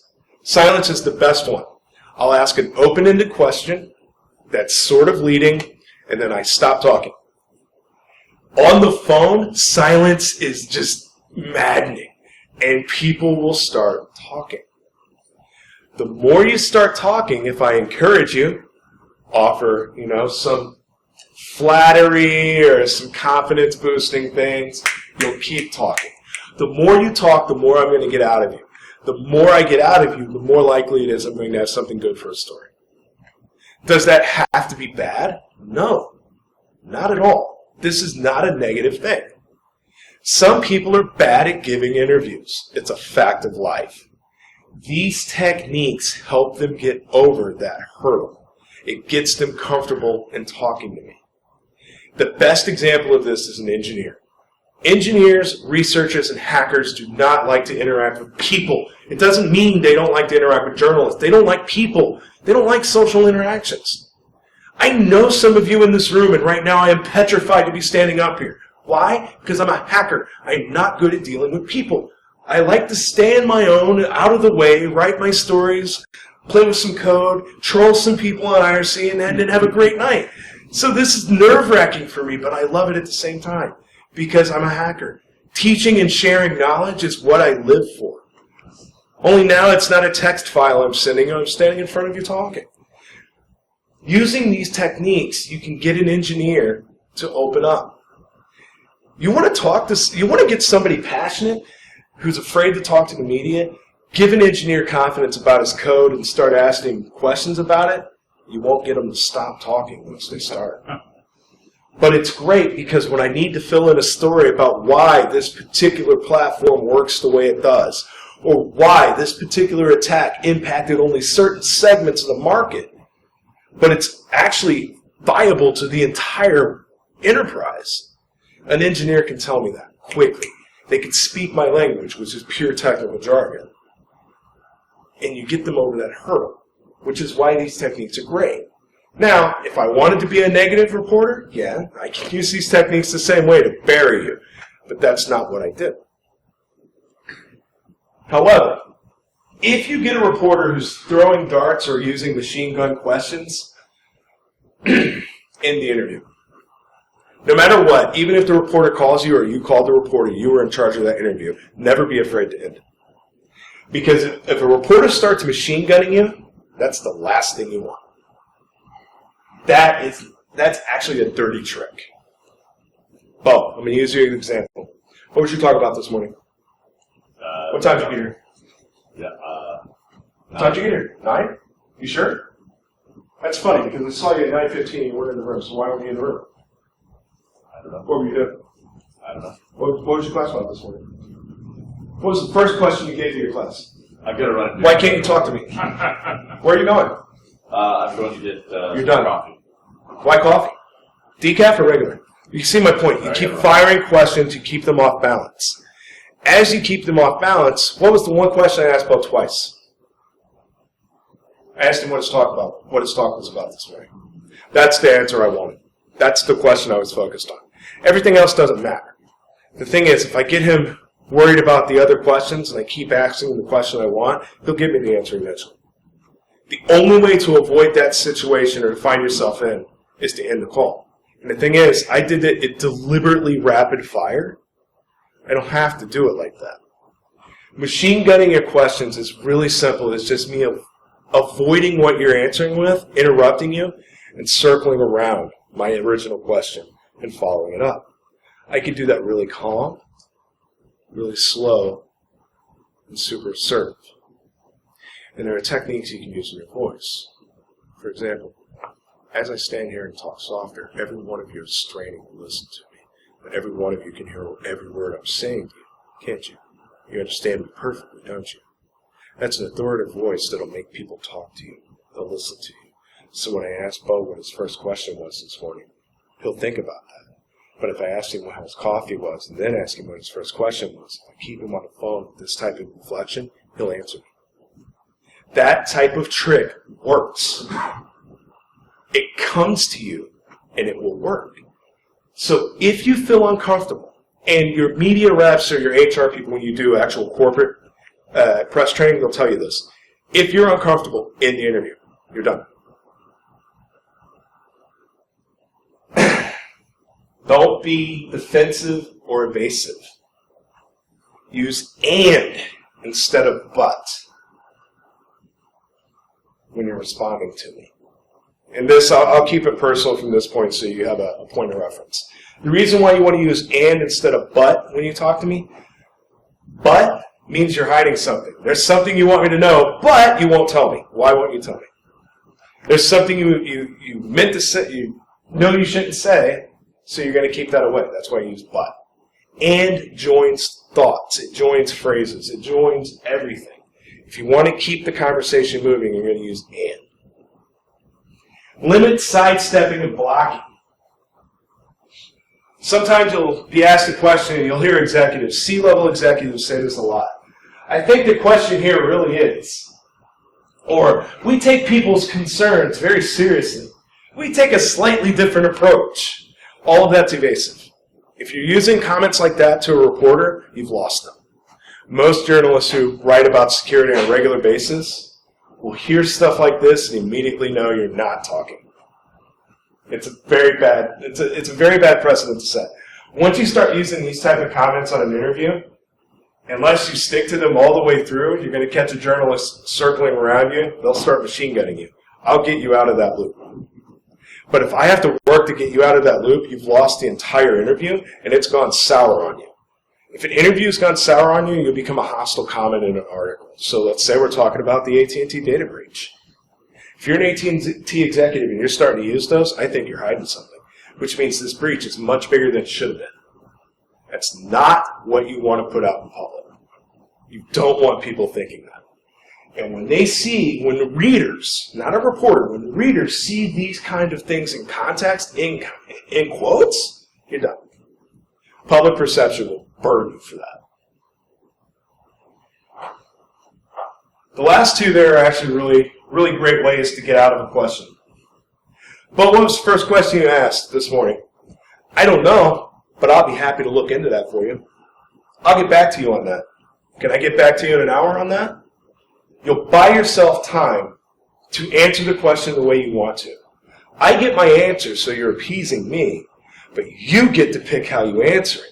You're not pressed for time. You're not forced into answering. You've bought yourself that little bit of extra rope. So now you can't be hung. That is a really good way to get out of questions that bother you. And it's not because you've got something to hide. A lot of times, reporters are going to ask you questions you simply are not prepared to answer. What was the final change you made on your latest revision on product? You have no idea, so you'll be happy to look into that and get back to me. That is not a negative question. He's not hiding from me. He legitimately doesn't know. So that's why you would keep things like that.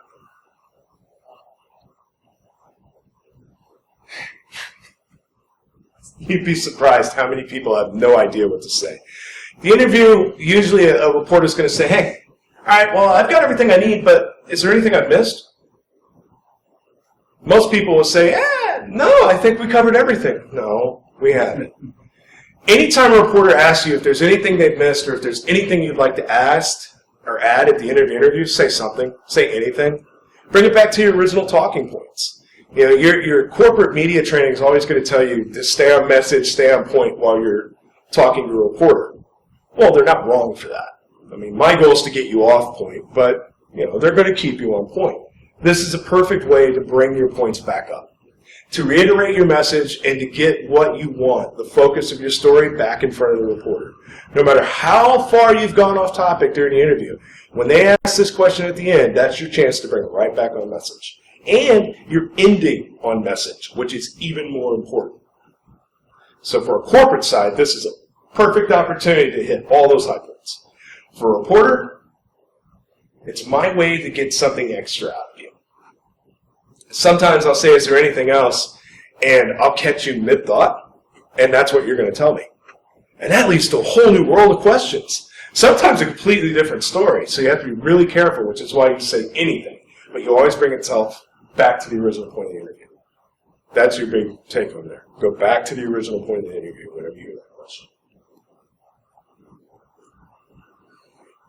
Some finer points of working with a journalist. At the end of the interview, do not expect to see any kind of preview of the story I'm about to write about you. It's not going to happen. If I like you and we have a really good relationship, I might give you a heads up and show you in context, not the whole story, but the comments I'm using from our interview. So I'll send you a segment of the story and how I'm putting you in context, and that's all you're going to see.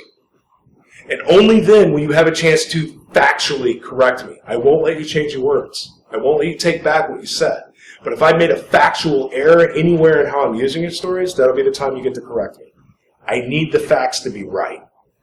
But otherwise, you're not going to be able to edit or approve anything. Once our interview is done, that's the last chance you've had to put anything on record.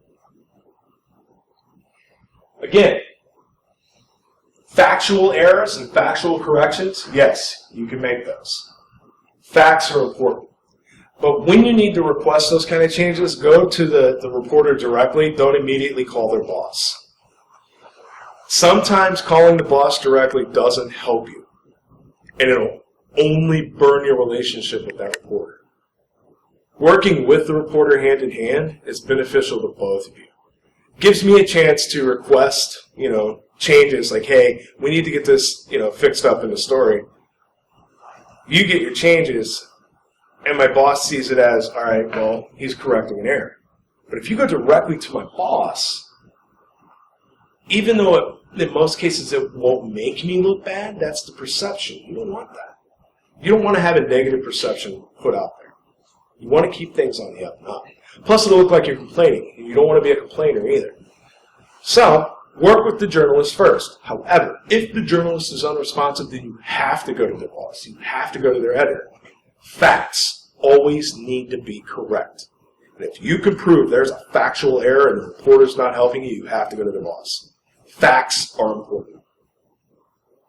If you promise me a follow-up, I don't know, but I'll get right back to you. Make sure you do. And it's not inappropriate to ask the reporter, hey, when do you think this story's going to run? Probably next week. Which means before next week, you need to have your follow-up into me, especially if it's part of the story. The sooner the better. If you tell me you're going to follow up and you don't follow up, that's a strike against you. I'll cut it from the story. The story will probably still run, but I'll remember that. Which means I'm either going to press you on the phone the next time we talk to get everything now so I don't have to wait on a follow-up, or there won't be a next time on the phone. Misquotes. We're on the record, we were talking, I wrote down what you said, or worse, I paraphrased what you said. This is why you'll get a preview sometimes if you have a good relationship. Because if we did a lot of interviewing on the phone and I took a lot of comments from you, I'll send you that preview so you can see how it looks like in context so that you'll know I'm paraphrasing you, but more importantly, you know what's being said about you on the record. That'll be the chance you can come to me and go, I didn't really say it like that, Steve. I said it like this. This is what I said. That's a factual correction. I'll let you do that.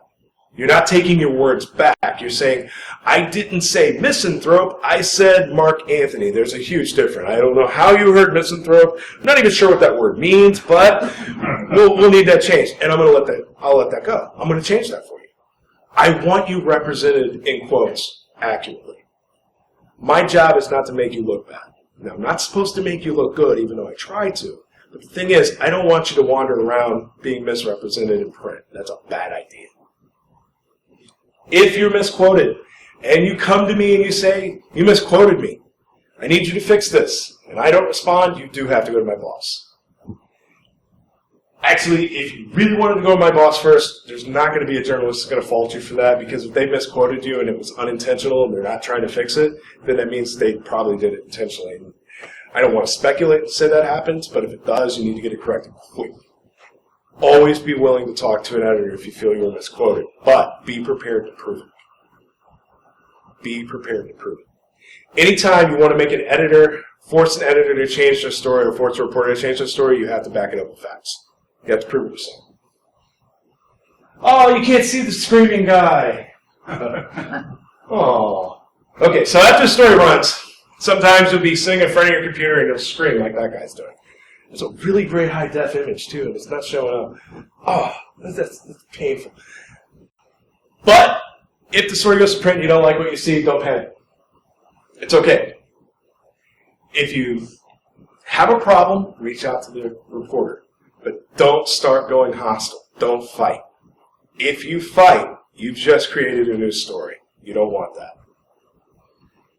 If you like what you read, great. Tell everybody about it. Share the links on social media. Talk to the reporter. Hype them up a little bit. I crave attention. I don't mind it. So giving me attention is a great way. You know, it makes me happy and it works. The more people that read my story because you're hyping it and giving it attention, the more people that see your name. It's a win-win for most of us. If you pitched out a story, so I'm not the only reporter you talk to 5 other reporters, track us. Who covered it? Who covered it best? The one who covered it the best, that's the reporter you want to talk to next time. Go to them first. Because you want somebody who's going to represent you the way you need to be represented. Now, you don't want to have a shill, but at the same time, there's nothing wrong with going to the reporter who covered you best first. If you hated the story or the journalist, keep it to yourself. Again, don't fight. Being hostile publicly and, airing dirty laundry on Twitter or Facebook, bad idea. It happens. That's the frightening part. Don't do it.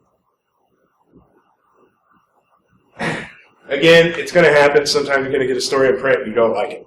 But when it does, be professional, deal with the reporter, or just let it go. It's going to happen. The last thing you want to do is fight. But if there's factual inaccuracies or if there's a factual problem with the story, you need to get it corrected. And if you can't do that by working with a reporter, you go directly to their boss. All major media outlets, our editorial structure is public. You can look up my contact information online, and you can get my boss immediately. In fact, on our masthead, when you look at the magazine itself, I'm third in line. My bosses are the first names you read. It's really easy to find out who's who when you're looking at a publication.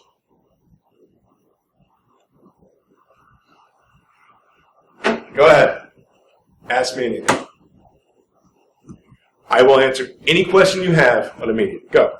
So, one of the keys that you were pointing out is don't be evasive and don't hide anything. They also recommended if I'm uncomfortable in the interview. Mm-hmm. Is there a way to end the interview without, it's just natural. I'm going to end it and I look like I'm hiding. So the question is, I say don't be evasive, but if you're uncomfortable in the interview, well, how do you end the interview without being evasive? If you are at the point to where you're uncomfortable in the interview, being evasive doesn't matter.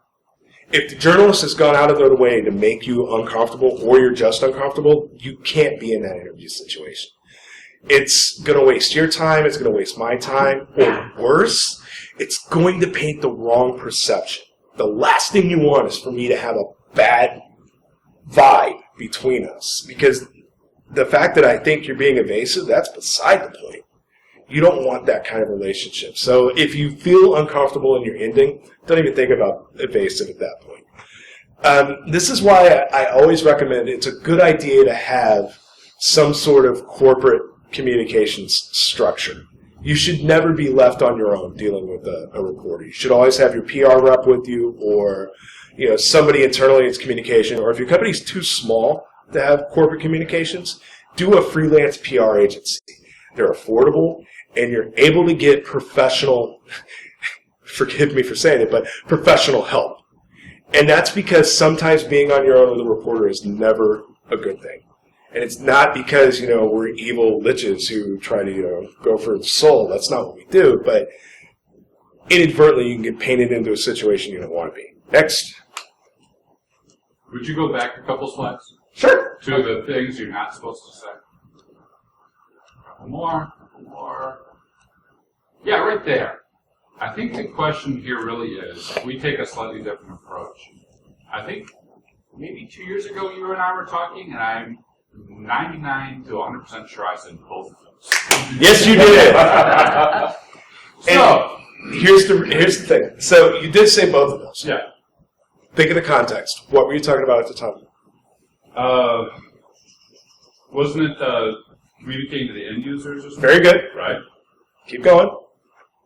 Because actually saying those in certain contexts, you're going to be okay. All I'll right. forgive you for it because I get your point. Yes. But again, the fact that you can recall that, what's that tell you about our relationship?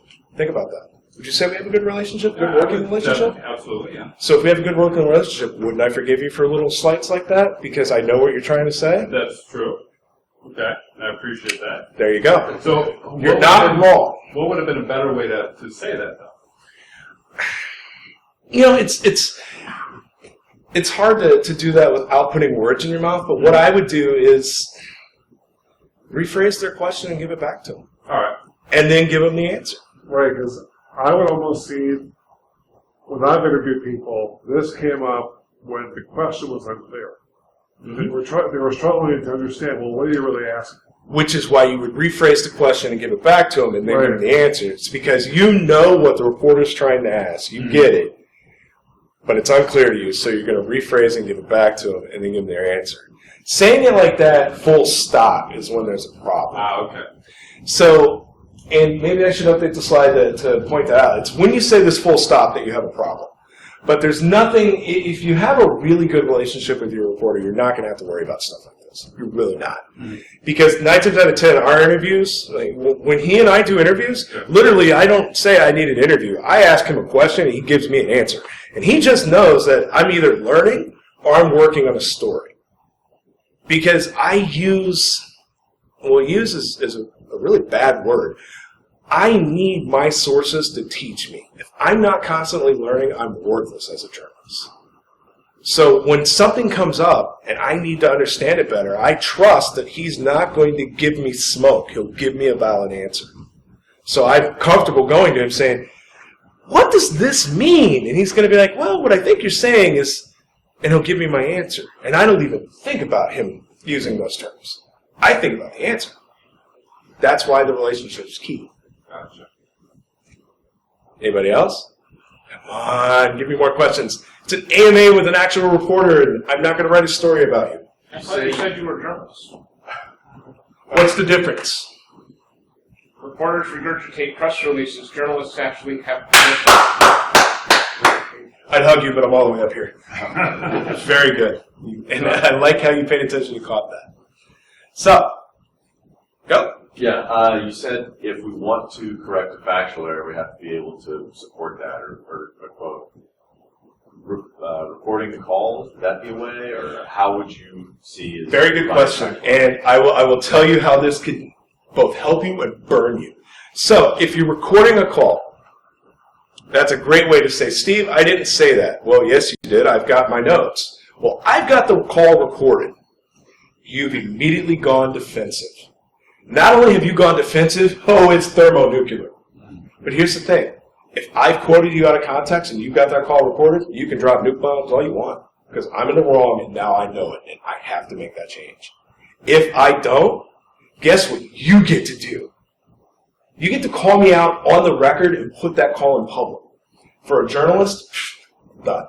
There's no recovering from that. Now, the opposite end of that, I record every phone call I've ever made. I do not need your permission to record you. If you were talking to me, you should assume I'm recording you immediately.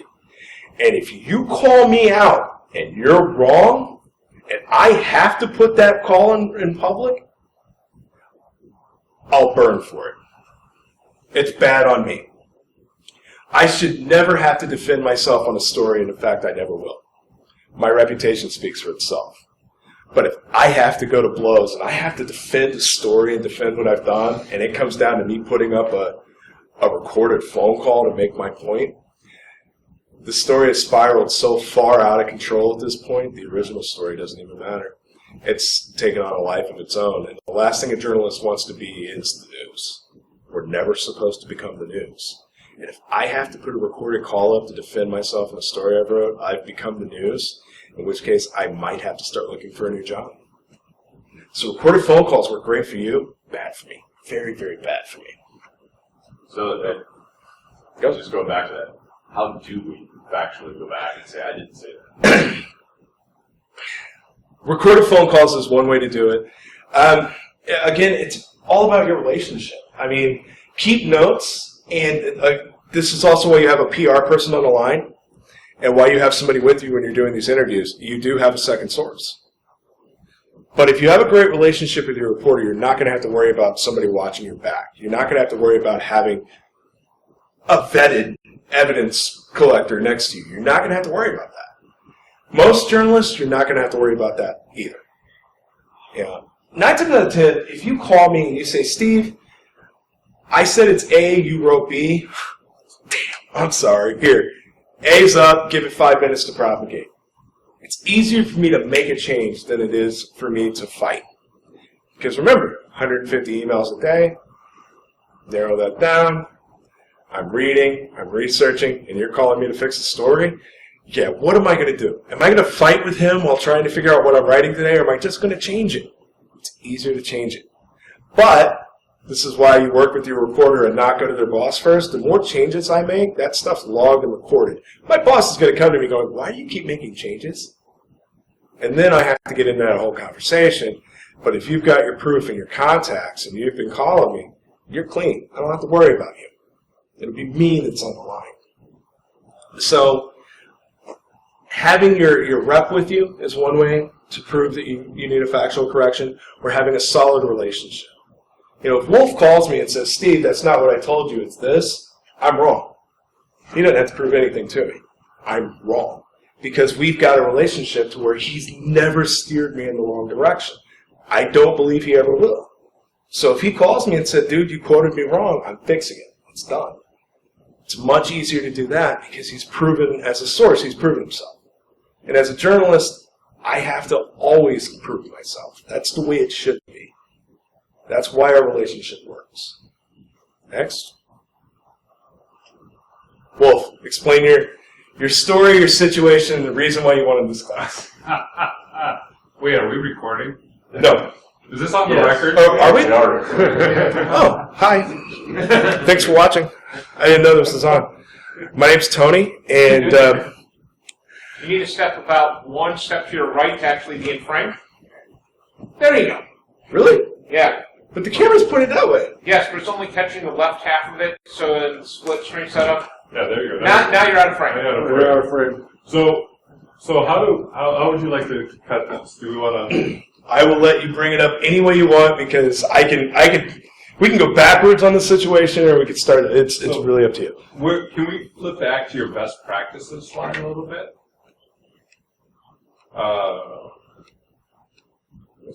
Yeah, keep going. We'll come back to that in just a minute. Right there, fast and catch. 1 more forward. So we had a situation where I don't know that the comments were short or kiss. As a matter of fact, I'd argue they're the exact opposite. That the relationship wasn't built up with the journalist. That the journalist's area of expertise was not considered with the messaging. And that a very excited person who has a lot of energy and a lot of passion explained things in a lot of depth. And not realizing, like you had mentioned, everything is on the record. And it ended up causing a little bit of stress. A little bit of stress. So it turns out that Linux isn't as secure as most of us think it is. And if you know how to program in Bash, you can destroy the security of Linux completely. That was the story, and that was how it was presented. The thing is, because the contributor who wrote the story got it completely wrong, and it ran in a major publication, it spiraled. See, when one major pub publishes a story that's really excitable, and, boom, breaking news, all the other pubs are going to do what's called a follow, which means they broke that story, it's getting a lot of traffic and a lot of discussions. I need to write about it. I'm going to follow that. By following, if the first story is wrong and you're following on that story, you're wrong. The guy who follows you, they're wrong. It goes on and on and on and on and on. So there were a couple of breakdowns in this. One, there was no relationship between the contributor and the researcher. Yes. Okay? That did not exist. In fact, the researcher had just said, well, thank you and have a great afternoon. Steps off the stage and there's the contributor. I want to write a story about you. This was his very first talk. This was one of his very first research projects. Okay, he is a 21-year-old researcher who just got into InfoSec and he's already doing talks. He's on cloud 9. And in his mind, a journalist for a major publication wants to do a story. He freaked out. He did what any other researcher would do. Got really excited and talked about what he loves. Talked about something he was passionate about.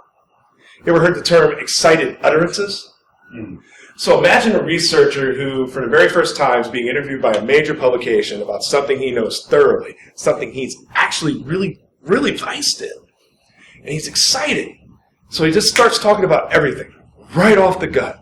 But he's using jargon and words and phrases that this contributor, notice I keep using that word, it's important, has no idea what he's saying. So he asks a couple follow-ups. What does that mean? Well, it means this, this, and this. Again, technical jargon and, vernacular. Contributor's clueless. Now, any of you who had heard this conversation would have known immediately what he was talking about and would have dismissed it as a news story almost as quickly. It's a great research topic, but it's not newsworthy because it's something we all know you could do with Shell. It's a thing. So, story goes out, and because the contributor was completely clueless in the way of technology, information security, and how those two play together, the story started off factually incorrect. Because he didn't understand that actually taking something really complex and breaking it down to simple terms, so instead of coding in Python, I'm showing you how to do the exact same thing in Bash. Instead of knowing that Bash is like probably the most common scripting language on earth, well, he thought Bash was brand new. So this was a huge deal. This guy, this Uber hackers, just destroyed the assumed security of Linux with a new attack called Bash. It's the Bash attack. And when people now, when they hear that word, they say it with reverence. And they're like, the Bash attack. Yeah, you should turn around and leave, dude. You don't want to be in here for this. Ladies and gentlemen, the researcher who created the Bash attack. And again, he did everything right because he was representing himself, his research, and his company. When a reporter comes up and says, hey, I want to talk to you, unless you are specifically forbidden by company doctrine to not talk to the press, it's always in the company's best interest to let you talk to the press. Even if you don't know what to say, just saying, oh, man, look, I would love to sit down and talk to you. Can I get your card? And we can arrange to have this done? There's not a reporter on planet Earth that won't say, yeah, here's my card. Let's have this happen. I would much rather have the story later than never. It's when you have somebody who doesn't know what they're doing that it becomes a problem. And that's why this story spiraled out of control. And again, because this was so overhyped, and the story was full of fun, fear, and certainty. But because the publication was who they were, Everybody on anywhere in technology media covered that story. And it went on and on and on and on. And it became a PR nightmare. And that's because the researcher and the company themselves were forced to defend their position. And it was only because this contributor got it wrong that people were thinking that you were like some sort of, moron. And that's not the case at all. He should have never have had to defend himself from the point that he was, lacking in his security knowledge. That's so far from the truth that was uncanny. But that's where it went, and it was all because a reporter got it wrong. And that's why knowing your reporter, having that relationship, and knowing what you want to talk about before you start talking is key to doing an interview. Yeah. So for those of us that are just entering the world of dealing with media, how do we get to know reporters? How do we leverage our community to pre-vet? If we use the community as a vetting mechanism, so we know, hey, I can trust this reporter. I worked with him before, or worked with her before. What recommendations do you have? Don't be afraid to interact with us when you see us at conferences. I go to all the major security conferences. In fact, I live on the road. So it's one of those things where you see me walking around and I've got the press badge on. Come up to me and go, hey, who do you write for? I write for CSO. Hey, I read your stuff. That's great. Here, if you ever need anything, here's my card. At the end of every show when I come home, I take all the business cards I get, and I write down who's who, what's what, and I Google your company. And I look at your company and what you're doing. And I will file you away in my little note index under a certain category of security, either application security, network security, vulnerability research, so that when I need something quick, I can flip to that index and I know who I can talk to. And it's nothing for me to send a mass email to 20 people in one day, ask a single question, and let you fight who gets in my article. In fact, I like that. It's Mortal Kombat for quotes. But I do that. But here's another neat trick. The more I see you at a conference, and the more we interact, I remember you. And now I know you by sight and your company name and what you do. And that is the best tool ever of forming a relationship, because you and I may have never talked, but I know exactly what you're doing. And so now when I'm working on a story and I see you at a conference, don't be surprised. I walk up to you in the middle of the hallway going, quick question. Hey, great, can I quote you on that? And out comes the little notepad. Journalist best friend. It's in my bag right there. It's a little notepad. Spiral notepad, legal pad. And I start writing things down. You're in a story. And that's your relationship. And when that story runs and it's good, that's your credibility. You've given me information that didn't burn me. So now I know you're a good source. So the next time I come to you, it's just as easy as saying, hey, what's up? Quick question. Thanks, man. Appreciate it. And we're done. And you're in a story. That's your relationship. Don't be afraid to interact with us. We don't bite. I mean, there are some journalists who are prima donnas, but it's not their fault. It's the publication, the way they market them. So every journalist likes to meet people. We have to. We have to interact with everybody. So don't be afraid when you see them. That's how you start it. When you go to send an email and you want to pitch us, that's fine, but know who you're pitching and why you're pitching them. Steve, got a report coming out. Focus on AppSec. Actually, I found an SQL injection in 50,000 websites. Coincidentally, it's the Alexa Top 50,000. Every one of them has a major SQL injection vulnerability. So since I've got SQLi on every server in America, it seems, would you like to talk about that? Yes, I would. I would like to talk about that right now. Pick up your phone. I've never met you before. I don't know you, but you just said you've got SQLi on everything? Yeah, we need to talk. And within 5 minutes of our phone call, I'm going to vet you and figure out if you're either full of it or if you're legit, and then we're going to go from there. There's nothing wrong with cold calling a reporter, but you have to know how you do it. And the reason that cold call works is because they know I like vulnerabilities. I love vulnerabilities. I like collecting them. I like using them. I like playing with them, breaking things with them. It's just what I do. But that's how you get through. If they called me and said, hey, I've got a new product, nope, you're done. The word product in any kind of email subject or the first few lines of an email to me, you're done. I see that word and just stop. Now, if you said, hey, I hate products as much as you do, I'll read your second sentence. But I might not read the whole email if it's a cold call pitch. Most of the stories and pitches I deal with are from people I've already got a relationship with. And it's biased. I understand that, but that's my workflow. More questions? Anybody? Anybody want to be a subject of a story? I'm going to make one up off the top of my head and write it. I'll put you in there. I promise you can be the evil villain. Okay. Thank you for making my first official talk something really cool. And again, go back to the front here. That's me on Twitter. It's actually really quick, the quick way to get a hold of me. But I've got stacks of business cards, and I encourage you, if you've got questions, reach out to me. That's what I'm here for.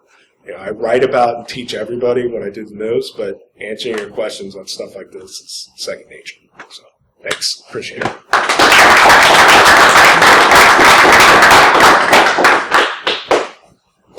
All right. Thanks for coming out. Again, early on the day after an epic party, so really appreciate your participation. At this point, the workshop is over.